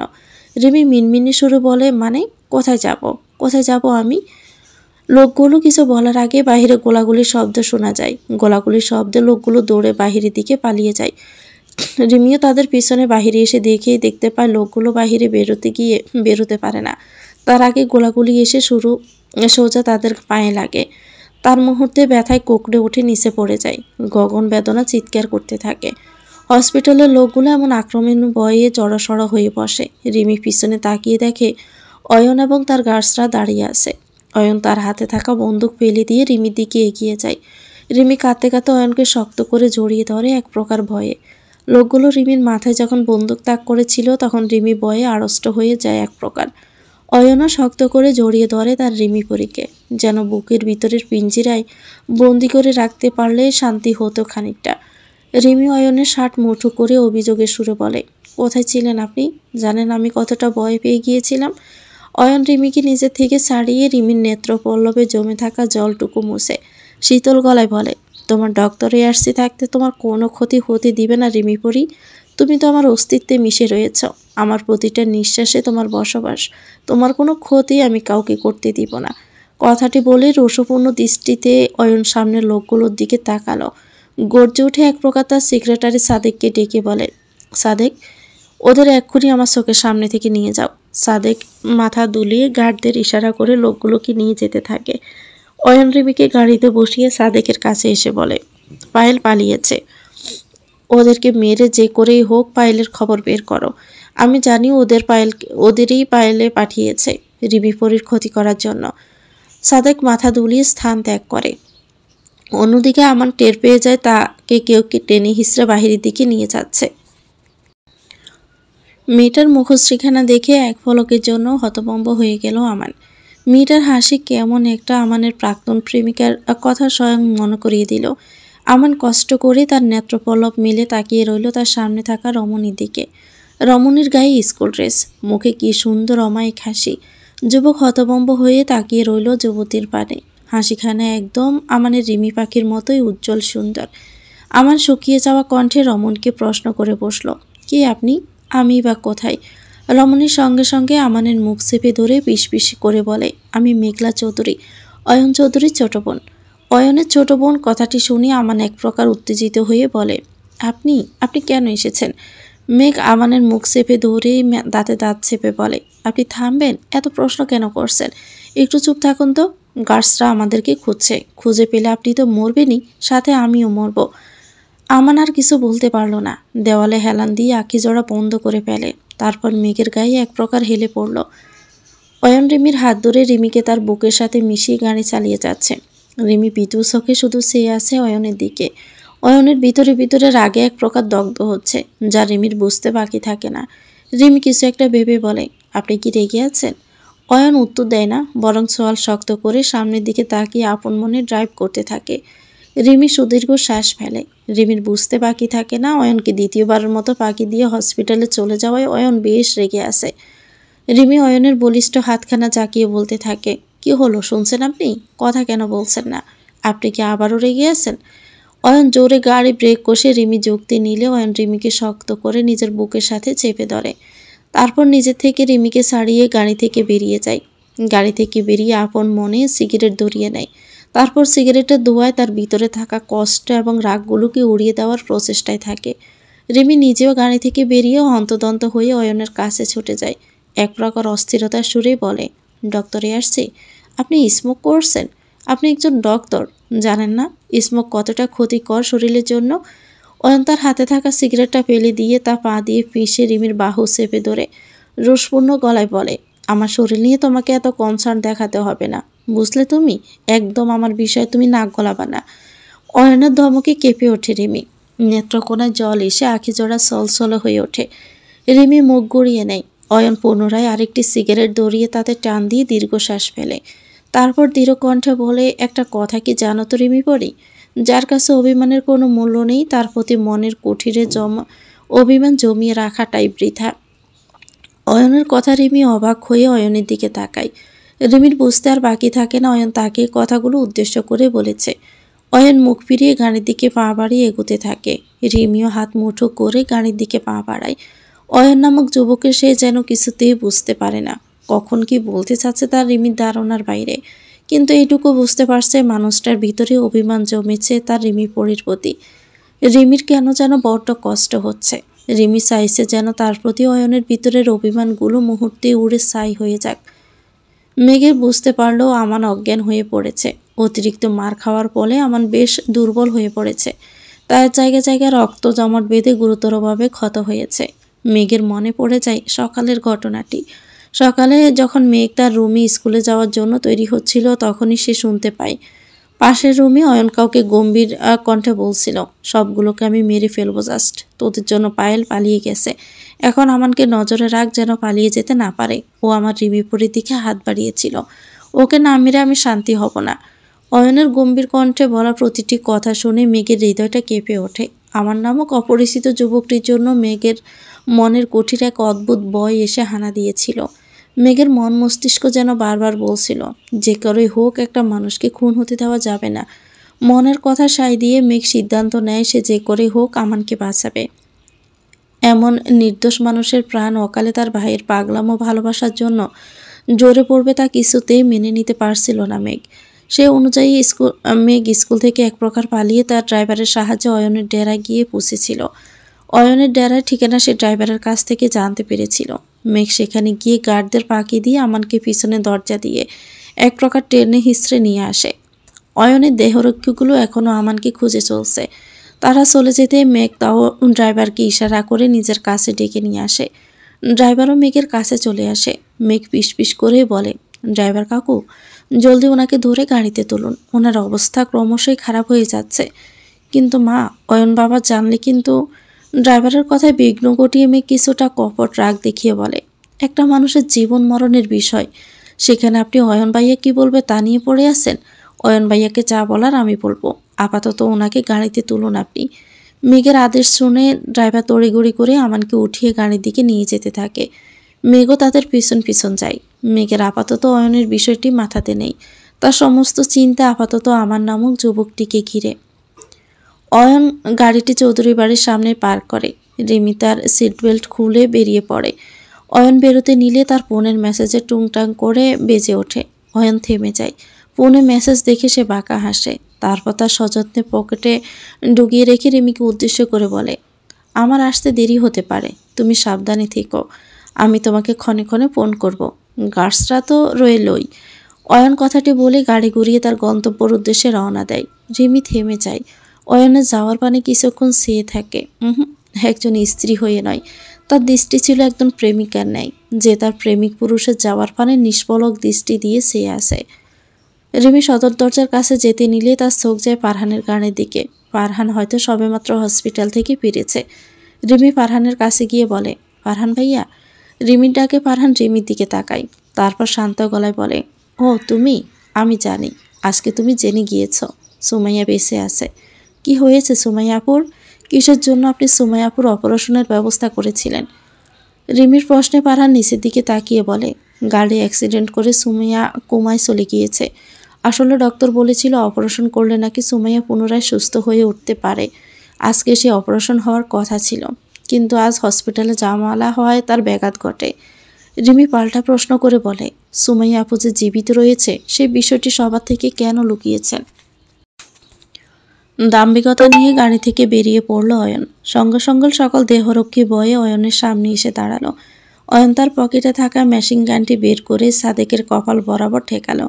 সাদেক ভয়ে জিমিয়ে নিচে তাকায়। মৃত্যু নামক অজানা ভয় তার শরীরটা কেমন দুলে উঠল। ঠোঁট ভিজিয়ে ভয়ার্ত গলায় অয়নের পা ধরে বলল, ভাই আমাকে ক্ষমা করুন, বিশ্বাস করুন ভাই, আমি যদি থাকতাম তাহলে আমানকে নিয়ে পালিয়ে যেতে পারতো না। অয়ন সাদেককে বুক বরাবর লাথি দিয়ে মাটিতে ফেলে দেয়। মাথায় এক প্রকার রক্ত চড়ে যাচ্ছে তার। আজ তারই লোকদের বেপরোয়া কাজের জন্য পায়েল এবং আমান দুজনেই অয়নের হাত থেকে পালিয়েছে, যাদের অয়ন নিজ হাতে শাস্তি দিতে চেয়েছিল। অয়ন যখন রিমিকে নিয়ে চৌধুরী বাড়িতে ঢুকেছিল তখনই অয়নের ফোনে মেসেজ আসে আমান পালিয়েছে। কথাটি শুনে যতটা না বেশি রাগ হয়েছিল, তার থেকেও বেশি অবাক হয়েছিল যখন সে জানতে পারে মেঘ আমানকে নিয়ে পালিয়েছিল। মেঘের এমন অদ্ভুত সাহসিকতায় অয়ন হেসেছিল। বিড়বিড় করে বলল, নিজের বিপদ নিজেই ডেকে আনলো, স্টুপিড মেয়ে একটা। মেঘের কথা মস্তিষ্কে এসে প্রবলভাবে নাড়া দিয়ে উঠতেই অয়ন সাদেককে উঠিয়ে সাদেকের কপাল চেপে ধরে দাঁতে দাঁত চেপে বলে, আমি ওদের চাই, যে কোনো মূল্যেই আমি ওদেরকে চাই, একদম সুস্থ চাই। ওরা আমার থেকে আমার রিমিপুরিকে কেড়ে নিতে চেয়েছিল, আমি ওদেরকে আমার নিজ হাতে মারব। সাদেক দ্রুত মাথা নাড়ায়। অয়ন সাদেককে ছেড়ে দেয়। একজন কালো পোশাক পরিহিত লোক এসে খবর দেয় মেঘ আপাতত আমানকে নিয়ে হসপিটালে রয়েছে। কথাটি অয়নের কানে আসা মাত্র অয়ন পুনরায় তার গাড়ি গিয়ে বসে পড়ে। সাদেকও অয়নের কাছে এসে বলে, ভাই আমার কি তাহলে হসপিটালের দিকে যাব? আমরা আজকে হসপিটালের দিকে যাব না। অয়নের কথায় বেশ চমকে উঠল সাদেক, যাকে বলে বেশ বড়ভাবে। সাদেক মুখের ভাবভঙ্গি দেখে অয়ন গাড়ির সিটে হেলান দিয়ে বসে বলে, অয়ন চৌধুরীর বোন হয়ে অয়ন চৌধুরীর সাথে গেম খেলতে চাইছে মেঘ। যাকগে, যত ইচ্ছে খেলুক, বাচ্চা মানুষ তো, আমিও দেখব বাচ্চা কত দূর গেম খেলতে পারে। অয়নের কথা কিছু বুঝে ওঠার আগেই অয়ন গাড়ি ঘোরালো। সাদেক দ্রুত সরে যায়। অয়ন অজানা গন্তব্যের দিকে রওনা দিল। রিমির প্রশ্নে ফারহান তার হাতের ব্লেজারটা গায়ে ভালো করে জড়িয়ে নিয়ে বাগানের দিকে অগ্রসর হলো। রিমিও ফারহানের পিছনে যেতে লাগলো। তার মনে আজ সব প্রশ্নগুলো উকি দিচ্ছে, যার উত্তর তাকে পেতেই হবে। ফারহান বাগানের একটি টেবিলের পাশে থাকা চেয়ারে বসে পড়ল। রিমিকেও চোখের ইশারায় বসতে বলল। ফারহান টেবিল থেকে চায়ের কাপ নিয়ে তাতে চা ঢালতে ঢালতে বলল, চা খাবে তো জান্নাত? চা খেতে খেতে না হয় সব কথা শুনবে। রিমি চারপাশে এক পলক তাকালো। দেহরক্ষীগুলো আপাতত নেই, কিন্তু তবুও ভয় করছে রিমির। অয়নকে খুব ভালো করেই সে চিনে। যদি জানতে পারে রিমি ফারহানের সাথে একান্ত কথা বলেছে, তাহলে লঙ্কাকাণ্ড বাঁধিয়ে ছাড়বে। রিমি ফুঁস করে নিঃশ্বাস নিল, তারপর কাছুমাছু হয়ে বলল, কেউ দেখে ফেললে উল্টাপাল্টা ভাবতে পারে। ফারহান ভাইয়া, আপনি যদি তাড়াতাড়ি বলতেন তাহলে ভালো হতো। আপনি তো চিনেন আপনার ভাইকে। ফারহান চায়ের কাপে চুমুক দিল। অতীতের কালো অধ্যায়ে পুনরায় স্মৃতিচারণ করল। তারপর দৃঢ় কণ্ঠে বলল, আমরা যখন পালিয়ে বিয়ে করে আসি তখন গ্র্যান্ডমা মানে রুহানা চৌধুরী সম্মান রক্ষার্থে আমাদের বিয়েটা মেনে নেয়, কিন্তু মনে মনে তিনি বেশ ক্ষিপ্ত ছিলেন। সুমাইয়া বাড়িতে আসার পর থেকে সুমাইয়াকে তিনি নানানভাবে অপমান করতেন, সবসময় ছোট করতে চাইতেন। সুমাইয়া সবসময় সহ্য করত। দিনের পর দিন যত যাচ্ছিল সুমাইয়ার উপর টর্চার যেন বেড়েই চলছিল। আমি অনেকবার সুমাইয়াকে প্রটেক্ট করতাম, কিন্তু আমি তো অফিসে থাকতাম, তাই সবসময় সুমাইয়ার পাশে থাকতে পারতাম না। তখন অয়নও ডাক্তারি পড়াশোনায় খুবই ব্যস্ত ছিল। সেই বিদায় কোম্পানির সব দায়িত্ব আমার কাঁধেই ছিল। সারাদিন অফিস করে সুমাইয়াকে তেমন একটা সময়ও দিতে পারতাম না। বুঝতে পারছিলাম সুমাইয়া এবং আমার মাঝে একটা দূরত্ব সৃষ্টি হয়েছে, এবং সুমাইয়া ভিতরে ভিতরে এক প্রকার গুমড়ে মরছে। একদিন সকালে উঠেই দেখি সুমাইয়া কাউকে না বলে গাড়ি নিয়ে কোথায় যেন একটা বেরিয়ে গিয়েছিল। হঠাৎ করে একটা হসপিটাল থেকে ফোন আসে সুমাইয়াকে নাকি হসপিটালে ভর্তি করানো হয়েছে। সুমাইয়ার অ্যাক্সিডেন্ট হয়েছে। সুমাইয়ার অবস্থা ছিল গুরুতর। আমিও বুঝতে পারছিলাম না সুমাইয়ার অ্যাক্সিডেন্টটা স্বাভাবিক ছিল না, কেউ ইচ্ছে করে তা করিয়েছে। কেননা পুলিশের ভাষ্যমতে সুমাইয়ার গাড়ির ব্রেক ফেল করানো হয়েছিল, তাই তো চিকিৎসক দিয়ে সুমাইয়াকে মৃত ঘোষণা করাই। আমি জানতাম যারা সুমাইয়াকে মারতে চেয়েছিল তারা নিশ্চয়ই সুমাইয়া বেঁচে আছে জানলে সুমাইয়াকে পুনরায় মারতে চাইবে। কিন্তু কারা মারতে চেয়েছিল আপুকে, কী বা কারণ থাকতে পারে, সেটা তো সুমাইয়া সুস্থ হলেই আমরা জানতে পারবো। ফারহানের কথা রিমি মাথা নিচু করে সায় দেয়। নিজের কাছে নিজেকেই ছোট মনে হচ্ছে তার। সে ভেবেছিল তার বোনের হত্যাকারী স্বয়ং ফারহান। তাই তো চৌধুরী বাড়িতে এসে ফারহানের বিরুদ্ধে সমস্ত প্রমাণ তথ্য জোগাড় করতে এসেছিল রিমি। ফারহান তপ্তর শ্বাস ছেড়ে বলে, আমি বুঝতে পারছি তোমার মনের অবস্থাটা জান্নাত। সুমাইয়ার মেসেজে তুমি আমাকে ভুল বুঝেছিলে। একটা কথা কি জানো, গ্র্যান্ডমা সবসময় নিজের সিদ্ধান্ত সবার উপর চাপিয়ে দিতে চেয়েছিলেন। তাই তো আজ আমার সুমাইয়া থেকে এতটা দূরে। আমার ইচ্ছে করে এই বাড়িটা ছেড়ে চলে যেতে, কিন্তু বাবা মায়ের স্মৃতি রয়েছে এই বাড়িতে, তাই কষ্ট করে হলেও থাকতে হয়। রিমি ফারহানের দিকে তাকিয়ে, ফারহানের নেত্রকোনার স্পষ্ট জল বিদ্যমান। তার কষ্টগুলো যেন সে চাইলেও প্রকাশ করতে পারছে না। ফারহান চলে যেতে গিয়েও কিছু একটা ভেবে থেমে যায়। তারপর রিমির কাছে এসে বলে, আমার ভাইটাকে পারলে একটু ভালোবেসে দেখো। আমার ভাইটা মানুষটা খারাপ নয়। আজ পরিস্থিতির চাপে অয়ন এমন অ্যাগ্রেসিভ হয়ে উঠেছে। আমার ভাইটা কিন্তু এমন ছিল না। ফারহান কথাটি বলে স্থান ত্যাগ করলো। রিমি মাথায় হাত দিয়ে ফারহানের কথাটি ভাবতে লাগে। আমানকে সবেমাত্র মেঘ হসপিটালে এনে ভর্তি করিয়েছে। আমান অজ্ঞান অবস্থায় কেবিনে শুয়ে আছে। মেঘ বাহিরে পায়চারি করে যাচ্ছে, অনবরত বাহিরে। ড্রাইভার মেঘের দিকে এগিয়ে এসে চিন্তিত সুরে বলে, মেঘমা, তোমার তো এখন বাসায় যেতে হবে, না হলে কিন্তু বাসায় সবাই চিন্তা করবে। রোজা ম্যাম আমাকে বারবার ফোন করেছে। মেঘ কেবিনে শুয়ে থাকা অসুস্থ আমানকে এক পলক দেখে নিল। বলিষ্ঠ দেহটা কেমন নিতিয়ে পড়েছে তার। বর্ষা মুখশ্রীতে আঘাতের দাগটি স্পষ্ট। মেঘের বুকটা ধক করে উঠল। যেতে ইচ্ছে করল না। মনে হলো সে চলে গেলে মানুষটার সাথে তার আর দেখা হবে না। মেঘ চলে গিয়েও থেমে গেল। আমানের কেবিনের দিকে এগিয়ে গেল। বিড়বিড় করে আওড়াতে লাগলো, আপনি নামক এক বিষাদ অসুখে আমার ভিতরটা ছারখার হয়ে যাচ্ছে। আপনার নামে আমার মামলা করা উচিত।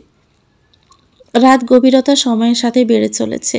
রাতের আকাশের মেঘ একে অপরের সাথে অভিমান করে নিজেদের থেকে দূরে সরে গিয়ে চাঁদকে আগমন করে তাদের জায়গায় বসে গোটা পৃথিবীকে আলোকিত করার জন্য। চাঁদ মামাও চুপটি করে এসে তাদের আগমনে তার মনোরম আলোতে পৃথিবীকে আলোকিত করে তোলে।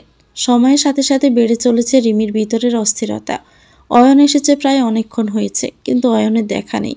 অয়ন বাড়িতে এলে সর্বপ্রথম রিমিকে এসে জড়িয়ে ধরে, কিন্তু আজ এলো না। রিমির মনের অজান্তে অয়নের প্রতি ক্ষীণ অভিমান এসে বাসা বাঁধে। অয়ন তার রুমের পাশে থাকা বিয়ারের ক্লাবে ওয়াইনের গ্লাস হাতে নিয়ে কিছু একটা ভেবে চলছে। ডকডক করে পান করে তার পছন্দের জামন ওয়াইনের বোতলটি। তারপর টেবিলে সজোরে বাড়ি মেরে বোতলটি ভেঙে ফেলে। বিকট শব্দ তৈরি হয় মুহূর্তেই। অয়ন উঠে দাঁড়িয়ে দীর্ঘশ্বাস ফেলে। তার মনে এক অদ্ভুত ভয় এসে হানা দিচ্ছে। মনে হচ্ছে কেউ তার থেকে তার রিমি পরীকে কেড়ে নিবে। কথাটি মস্তিষ্কে এসে প্রখরভাবে হানা দিতেই অয়ন দ্রুত পায়ে রিমির ঘরের দিকে রওনা দেয়। রিমি জানালার দিকে আপন মনে তাকিয়েছিল। ঘন কালো চুলগুলো কোমর সুই সুই করছে তার। রিমির মুখশ্রীতে এসে চাঁদের কিরণ এসে রিমির মুখশ্রীকে অন্যরকম উজ্জ্বলতা নিয়ে এসেছে। অয়ন রিমির ঘরের সামনে এসে এক প্রকার থমকে দাঁড়ালো। তার রিমি পরীকে আজ অন্য দিনের তুলনায় অন্যরকম লাগছে, একদম অন্যান্য এক মায়াবতীর ন্যায়। অয়ন এগুলো সামনের দিকে। ঘরে অন্ধকার বিদ্যমান, শুধুমাত্র চন্দ্রের আলো এসে ঘরটাকে আলোকিত করে তুলেছে। অয়ন রিমির সামনে এসে রিমির গালে হাত রাখে। অয়নের হস্তের শীতল স্পর্শ পেয়ে রিমির আঁখি জোড়া বন্ধ করে ফেলে। অয়ন রিমির কানের কাছে পিস পিস করে বলে, সৌন্দর্যের ব্যাখ্যা আমার কাছে নেই, কিন্তু আমার কাছে সৌন্দর্য মানেই তুমি রিমি পরি। অয়ন দূরত্ব গোছাতে চাইল। ঘনিষ্ঠ হলো তার সামনে থাকা রমণীর সাথে। কপালে অধর শুইয়ে দিয়ে নিবেশে কোলে তুলে নিল তার প্রিয়তমা স্ত্রীকে। কোলে তুলে নিজের কক্ষের দিকে পা বাড়ালো। রিমি ঘাবড়ে যায়। মনে এসে হানা দিল অজানা আতঙ্ক। ভয়ে নিমিয়ে গেল। গলার শব্দগুলো রিমির সাথে যেন হরতাল শুরু করে দিয়েছে। কিছুতেই বের হতে চাইছে না। রিমির বাজে একটা পরিস্থিতিতে রয়েছে এক প্রকার। সব কিছু দম বন্ধ করা মনে হচ্ছে। অয়ন রিমিকে নিয়ে নিজ কক্ষে প্রবেশ করল। তারপর রিমিকে পরম যত্নে সোফায় বসিয়ে দিয়ে দরজা খট করে বন্ধ করে দেয়। রিমি ভড়কে যায়। বিস্ময়ে চেয়ে থাকে অয়নের দিকে। অয়ন সমস্ত আলো নিভিয়ে দিল। শার্টের বোতাম খুলে তা সহজেই খুলে ফেলল। রিমি তার বেহায়া আঁখি জোড়া দিয়ে তার সামনে থাকা বলিষ্ঠ দেহে সুদর্শন যুবককে দেখে নিল। লজ্জায় কেমন একটা ঘিরে ধরল তাকে। পরক্ষণে রিমি চোখ সরিয়ে নেয়। অয়ন রিমির দিকে ঝুঁকে বাঁকা হেসে বলল, I know, I am so much hot. তোমারই তো বর, যত ইচ্ছে দেখে নাও, কে মানা করেছে? হটের সাথে একটু নটি টাইপও হতে ইচ্ছে করছে, দেখবে নাকি সাসে হটি নটি বয়। রিমি শুকনো ডোক গিলল। গাল তার টকটকে লাল হয়ে রয়েছে।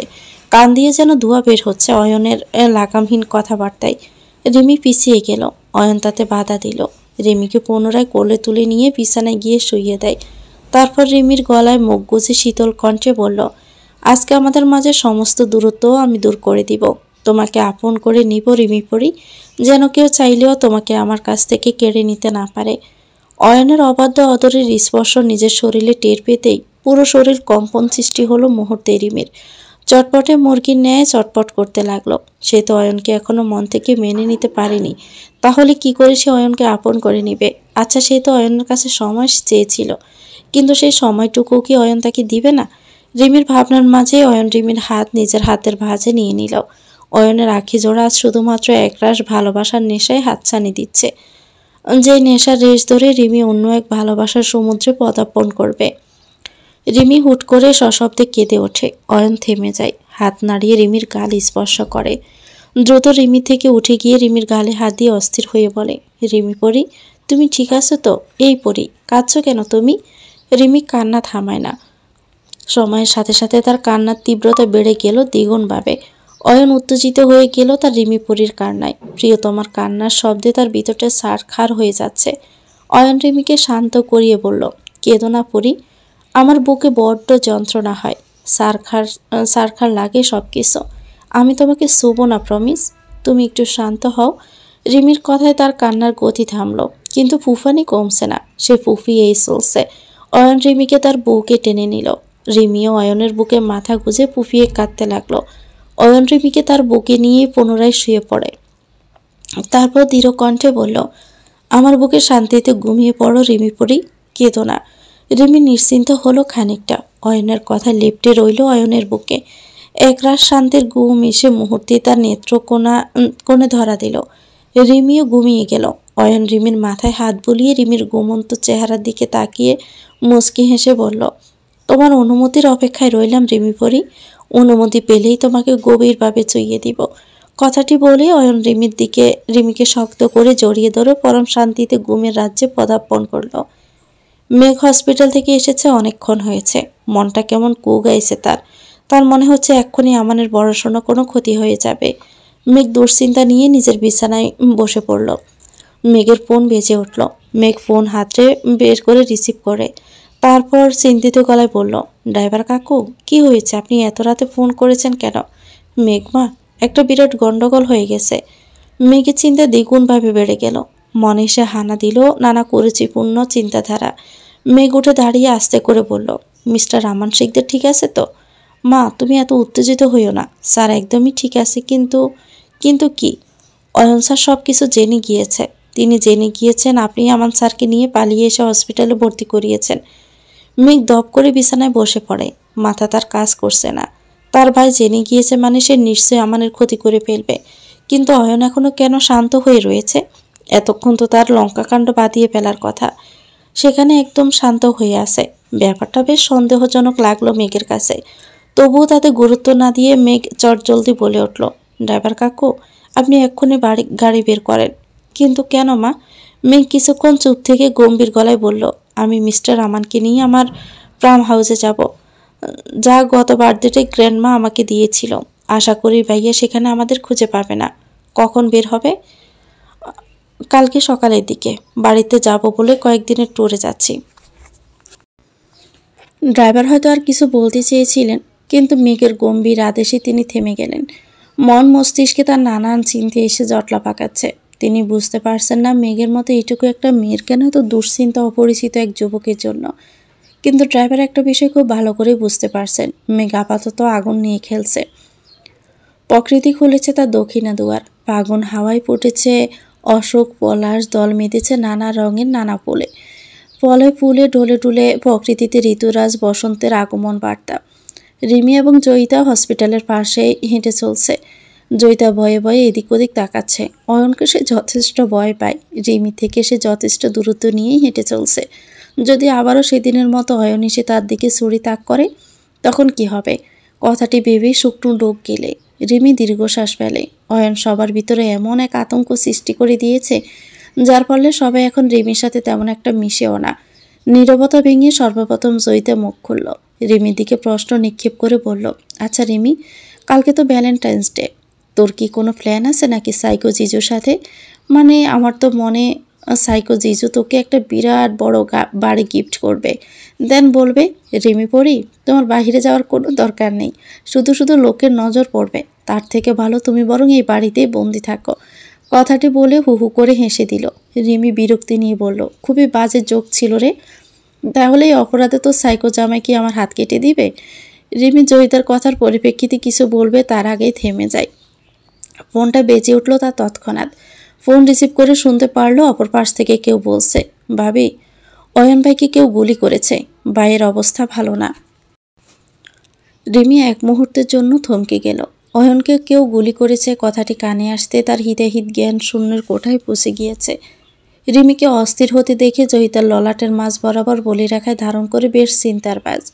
জয়িতা রিমির দিকে এগিয়ে যায়। রিমি এখনও হাতে ফোন নিয়ে কানে পেতে রয়েছে স্থির হয়ে। জয়িতা রিমিকে জাকিয়ে বলে, এভাবে দাঁড়িয়ে আছিস কেন তুই? জয়িতার ডাকে রিমির হুঁশ ফিরে। কম্পিত গলায় মিনমিন করে বলে ওঠে, ওনাকে কেউ গুলি করেছে। মানে কি বলছিস তুই? কে ফোন করেছিল তোকে? জয়িতার প্রশ্নে রিমি কিছুক্ষণ চুপ থেকে পুনরায় উত্তেজিত হয়ে বলতে থাকে, ওনাকে কেউ গুলি করেছে, আমাকে এক্ষুনি যেতে হবে। জয়িতা আমার মাথা কাজ করছে না, উনি ঠিক আছেন তো? জয়িতা অবাক নয়নে রিমির দিকে তাকিয়ে আছে। রিমির নেত্রকোণে স্পষ্ট জল সকসক করছে মুক্তার মতো। রিমির কণ্ঠে আজ ভয়, নিজের কাছের মানুষকে হারানোর ভয়। তবে কি অয়নের রিমির জীবনের কাছের মানুষে পরিণত হয়ে গেল রিমির অজান্তেই? রিমি আবারও সে ডায়ালকৃত নাম্বারে ফোন দিল যে নাম্বার থেকে তাকে ফোন করা হয়েছিল। সাদেক একটা চেয়ারে বসেছিল। ফোনের স্ক্রিনে ভাবির নামখানা জলজল করে বেশি উঠতে দ্রুত গতিতে সাদেক ফোনটা রিসিভ করে। অনুনয়ের সুরে বলল, বলুন ভাবি। রিমি অস্থির হয়ে জিজ্ঞেস করে, আপনি তো কিছুক্ষণ আগে আমাকে ফোন করে জানালেন ডক্টর ইয়ারসিকে নাকি কেউ গুলি করেছে, এখন উনি কোথায়? উনি ঠিক আছেন তো? কি হলো বলছেন না কেন? রিমির এত প্রশ্ন একসাথে করায় হতভম্ব হয়ে গেলেন সাদেক। সে কোনটার প্রশ্নের উত্তর আগে দিবে তা নিয়ে বেশ দ্বিধায় পড়ে গেল। সাদেক গলা খাঁকড়ে দিয়ে বলল, ভাবে আপনি বরং আমার মেসেজ দেওয়া ঠিকানায় চলে আসুন, সেখানে ভাই আছে, আপনার সব প্রশ্নের উত্তর এখানে আসলেই পেয়ে যাবেন। রিমি কিছু বলতেই পারল না, তার আগে সাদেক ফোনটা কেটে দিল। রিমি সাদেকের মেসেজ করা ঠিকানার উদ্দেশ্যে রওনা দেয়। সাদেক ফোনটা কেটে পকেটে ঢুকিয়ে তার সামনে থাকা অয়নের দিকে তাকালো। স্লিপ কটনের সাদা শার্ট পরে আছে অয়ন। বর্ষা দেখে তা বেশ ভালোই খাপ খাইয়ে গিয়েছে। বেশ সুদর্শন লাগছে অয়নকে। অয়নের বাম হাতের বাহুতে ব্যান্ডেজ করা, গুলিটা বের করে তাতে ব্যান্ডেজ করা হয়েছে। অয়ন শিবুশাল রুমের খাটে হেলান দিয়ে শুয়ে আছে। তার বিপরীত চেয়ারে সাদেক গম্ভীর মুখে কিছুটা ভয় নিয়ে বসে আছে। ভয়টা হচ্ছে রিমি যখন অয়নের কথা জানতে পারবে তখন কি হবে তার প্রতিক্রিয়া। ভেবে তরতর করে গামছে অয়ন। তার কি আদৌ তা নিয়ে চিন্তা আছে? একদমই নয়। তাই তো দিব্যি নিজের মনেই হেসে চলছে প্রতিনিয়ত। নীরবতা ভেঙে সাদেক অয়নের দিকে প্রশ্ন নিক্ষেপ করে বলে, ভাই, ভাবি যদি জানে? জানি রিমিপরি কষ্ট পাবে, কিন্তু আমার বেশ ভালো লাগছে। হ্যাঁ, এই প্রথম রিমিপরির কষ্টে রিমিপরির অস্থিরতা আমাকে তৃপ্তি দিচ্ছে, আনন্দিত করে তুলছে প্রতিনিয়ত। কেননা সেই কষ্টের কেন্দ্রবিন্দু হচ্ছি আমি। রিমিপরির জীবনের সব কষ্ট, সব সুখ, সব ভালোবাসা শুধু এই অয়ন চৌধুরীর জন্যই। কথাটি বলে আরেক পলক হাসল অয়ন। সাদেক ভরকে যায়। লোক ঠিকই বলে, রিমির ভালোবাসা অয়ন এক বদ্ধ উন্মাদে পরিণত হয়েছে। একজন লোক কতটা পাগল হলে নিজেকে গুলি করে দুইবার ভাবে না। কিছুক্ষণ আগের কথা মাথায় ছড়া দিয়ে উঠতে ভয়ে কেঁপে ওঠে। সাদেক অফিসের কিছু কাগজ নিয়ে অয়নের সাথে দেখা করতে আসে। অয়ন ফার্ম হাউসে এসেছিল। অয়ন প্রায় অনেকটা সময় তার ফার্ম হাউসে সময় কাটায়। আজকেও হসপিটাল থেকে এসে সোজা নিজের ফার্ম হাউসে চলে এসেছিল অয়ন। তাই সাদেকও অয়নের সাথে দেখা করতে ফার্ম হাউসে আসে। এসে দেখতে পায় অয়ন তার ওয়াইনের গ্লাস একটার পর একটা ভেঙে চুরমার করে ফেলছে এবং প্রচণ্ড তেজি গলায় বিড়বিড় করে বলছে, কেন কেন রিমিপরি আমাকে ভালোবাসে না? আমি কি খুব খারাপ যে আঁখিতে আমি নিজের জন্য অশ্রু দেখতে চেয়েছিলাম সেই আঁখি আজ অন্যের অশ্রুতে পরিপূর্ণ?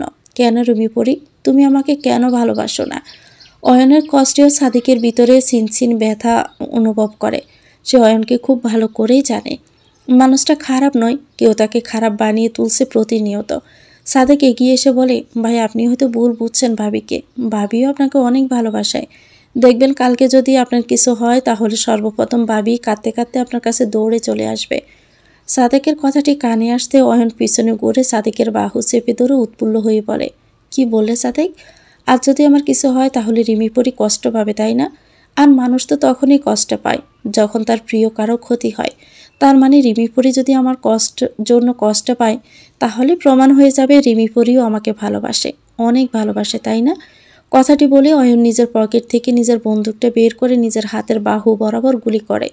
সাদেক চমকে ওঠে, চিৎকার করে বলল, ভাই। অয়ন উচ্চস্বরে হেসে ওঠে, হাত থেকে অনবরত রক্ত গড়িয়ে পড়ছে। অয়নের ডাকে অতীত থেকে ফিরে আসে সাদেক। অয়ন হাই তুলতে তুলতে বলে, রিমিপুরি এলে আমার রুমে পাঠিয়ে দিবি। সাদেক মাথা নাড়িয়ে বেরিয়ে যায়। মেঘ আমানের ঘুমন্ত মুখশ্রীর দিকে তাকিয়ে আছে। মানুষটা বড্ড সরল এবং গম্ভীর প্রকৃতির, মুখে কেমন একটা নিষ্পাপ এবং সরলতার লেপ্টে রয়েছে। মেঘ আমানের চুলগুলো হাত দিয়ে নাড়িয়ে শুইয়ে দেয়। সামান্য নড়ে ওঠে আমান, ওপাশ হয়ে শুয়ে পড়ে। মুচকি হাসি দেয় মেঘ। মেঘ আমানের দিকে তাকিয়ে গালে হাত দিয়ে বলল, ওহে যুবক, শুনছেন? আমার মনখানা পাচ্ছি না, বোধহয় চুরি হয়ে গেছে। আপনার সরলতায় ভরপুর মুখশ্রী আমার মন চুরি করে ফেলেছে। এখন কি আপনার নামে আমার থানায় মামলা করা উচিত? অপর পাশ থেকে জবাব এলো না। আসবে কি করে? আমান তো ঘুমিয়ে রয়েছে, যাকে বলে গভীর ঘুম। ঘুমের ওষুধ দেওয়া হয়েছে আমানকে। আগামীকাল সকালের আগে আমানের ঘুম ভাঙবে না। আমানকে ঘুমের ইঞ্জেকশন দিয়ে হসপিটাল থেকে ড্রাইভারের সাহায্যে নিজের ফার্ম হাউসে নিয়ে এসেছে মেঘ। কিন্তু কালকে যখন আমানের ঘুম ভাঙবে তখন কীরকম হবে তার প্রতিক্রিয়া, সে তো আদৌ জানে না সে এখন মেঘের ফার্ম হাউসে আছে। রিমি সাদেকের দেওয়া ঠিকানা অনুযায়ী পৌঁছে যায় অয়নের ফার্ম হাউসে। গোটা রাস্তায় সে কতটা দুশ্চিন্তায় পার করেছে তা তার টলমল নেত্রজোড়া এবং চিন্তিত মুখশ্রীর দিকে তাকালেই বোঝা যায়। সাদেক রিমিকে দেখে উঠে দাঁড়িয়ে মাথা নিচু করে বলে, ভাবি, ভাই উপরে আছেন, উনি ঠিক আছেন তো? রিমির প্রশ্নে সাদেক পূর্বের ন্যায় মাথা নিচু করে জবাব দেয়, উপরে গেলেই বুঝতে পারবেন। রিমি এক মুহূর্তের জন্য অপেক্ষা করে না, দ্রুত এগিয়ে যায় অয়নের রুমের দিকে। অয়ন বারান্দায় দাঁড়িয়ে সিগারেট টানছিল আপন ম্যানে। রিমির ডাকে দ্রুত সিগারেট ফেলে দেয়। রিমি হন্তদন্ত হয়ে ছুটে আসে এক প্রকার, হাঁক ছেড়ে ডাকে, ডক্টর এআরসি, আপনি ঠিক আছেন তো? অয়ন পিছনে ঘুরে তাকায়। তার সামনে দাঁড়িয়ে আছে তার কাঙ্ক্ষিত রমণী, তার প্রিয় মানুষটি, যার জন্য হাসতে হাসতে মরে যেতেও অয়ন প্রস্তুত। অয়নের নাম বাম হাতে ব্যান্ডেজ দেখে তড়িৎ গতিতে এসে অয়নের হাত ধরে বলে, কে গুলি করলো আপনাকে? কিভাবে গুলি লাগলো আপনার হাতে? নিজের একটুও খেয়াল কি রাখতে পারেন না আপনি? অয়ন স্পষ্ট দেখতে পারছে তার রিমিপুরির চোখে অশ্রু, কণ্ঠের তীব্র ভয়, যা শুধুমাত্র অয়নের জন্য।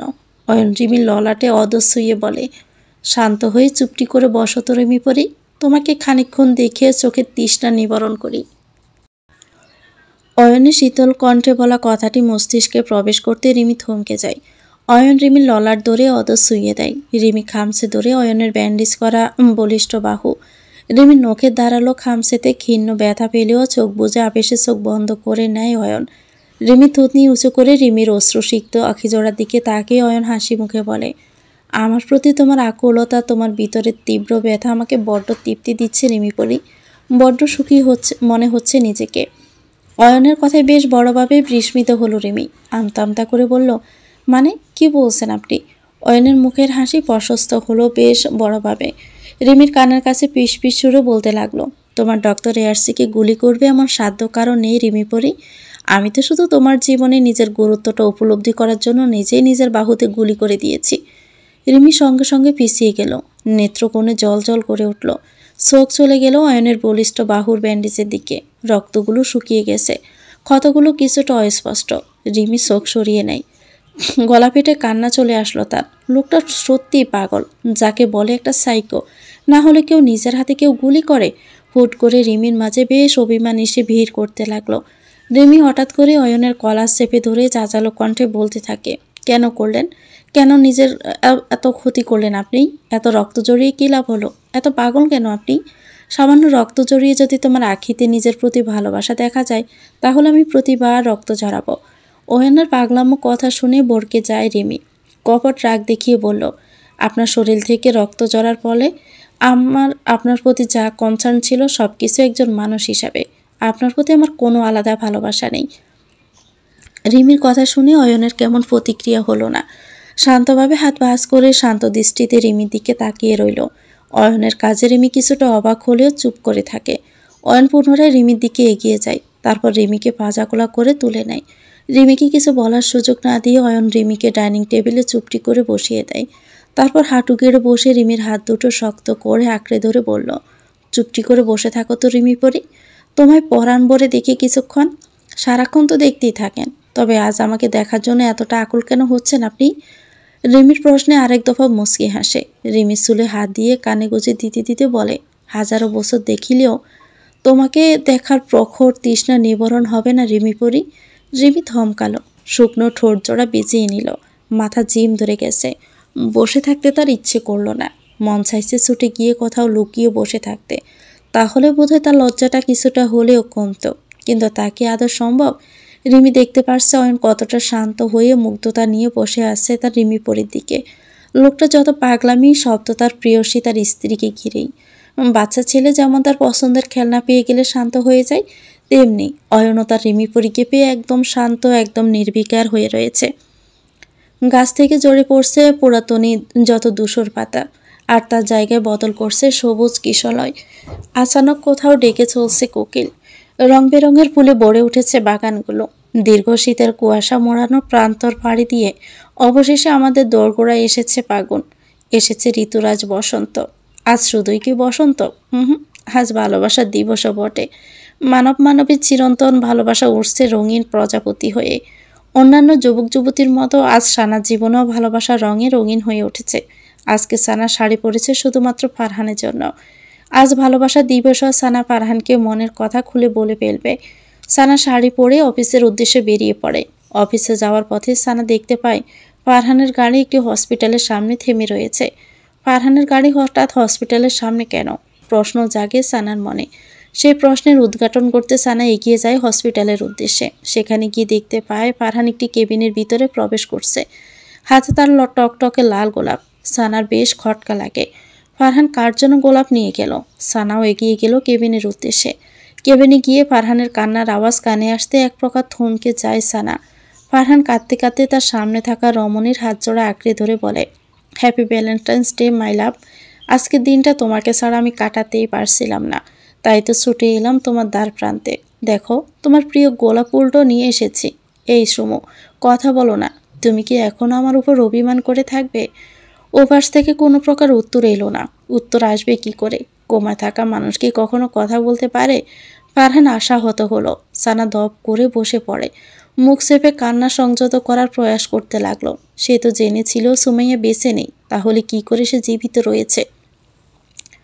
রুহানা চৌধুরী বারবার অয়নের নাম্বারে অনবরত ফোন করে যাচ্ছে, কিন্তু বরাবরের মতো তার নাম্বার বন্ধ। রুহানা চৌধুরী ঠিক সামনে বসে রয়েছে রুজা চৌধুরী এবং আশরাফ চৌধুরী। আশরাফ চৌধুরী বিরক্ত হয়ে তিক্ত মেজাজে বলে উঠলেন, মা, জানো তো অয়ন তোমার ফোন ধরবে না, তাহলে কেন এত ফোন দিচ্ছ? রুহানা চৌধুরী পায়ের উপর পা তুলে বলে, অয়নের সাথে খুব জরুরি কথা আছে আমার। কি এমন জরুরি কথা? রোজার প্রশ্নে খুব সাধারণভাবেই বললেন, আমার আদরের নাতি আমার থেকে দূরে সরে যাচ্ছে প্রতিনিয়ত। তাই আমার এখনই অয়নের সাথে পুনরায় সম্পর্কটা ঠিক করতে হবে। কিন্তু কি করে সম্ভব? রোজা এবং আশরাফ একসাথে প্রশ্ন ছুড়ে মারে রুহানা চৌধুরীর উদ্দেশ্যে। রুহানা চৌধুরী সামান্য হাসে মাত্র।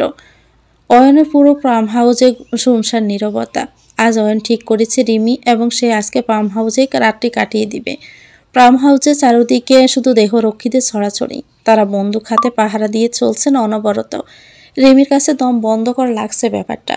আজকে ভালোবাসা দিবস উপলক্ষে যেখানে প্রেমিক প্রেমিকা ভালোবাসায় রঙিন হয়ে উঠেছে, সেখানে রিমি বন্দি জীবন পার করছে। রিমি দীর্ঘশ্বাস ফেলে। হয়তো তার ভাগ্যে সাধারণ মানুষের মতো জীবনযাপন লেখা নেই। রিমির ভাবনার মাঝে অয়ন পিছন দিয়ে রিমিকে জড়িয়ে ধরে। রিমি কেঁপে ওঠে। অয়ন রিমিকে জড়িয়ে ধরেই বলে, রিমি পরি, তোমার নীরবতা আমাকে বড্ড কষ্ট দেয়।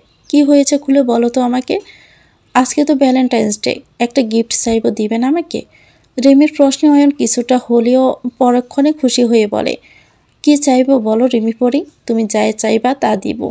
একবার শুধু চেয়ে দেখো, সব কিছু দিব। এখনই বলো, ড্রেস চাই, গয়না চাই, কি চাই একবার বলো। রিমি অয়নের মুখোমুখি দাঁড়িয়ে গম্ভীরতা নিয়ে বলে, এসব গহনা দামি গিফটের প্রতি আমার কোনো দিনই আকর্ষণ ছিল না। আপনি জানেন ডক্টর এয়ারসি, তাহলে কি চাই বলো? মুক্তি চাই আমার। তো ভিউয়ার্স, গল্পটির নাম হচ্ছে তুমি মাই নেশায় আসক্ত। পরবর্তী অংশ পেতে চ্যানেলটিকে সাবস্ক্রাইব করে আমাদের সাথে থাকবেন। ভিডিও ভালো লাগলে একটি লাইক দিয়ে দিবেন, কমেন্ট করে জানাবেন কেমন লেগেছে। আল্লাহ হাফেজ, আসসালামু আলাইকুম।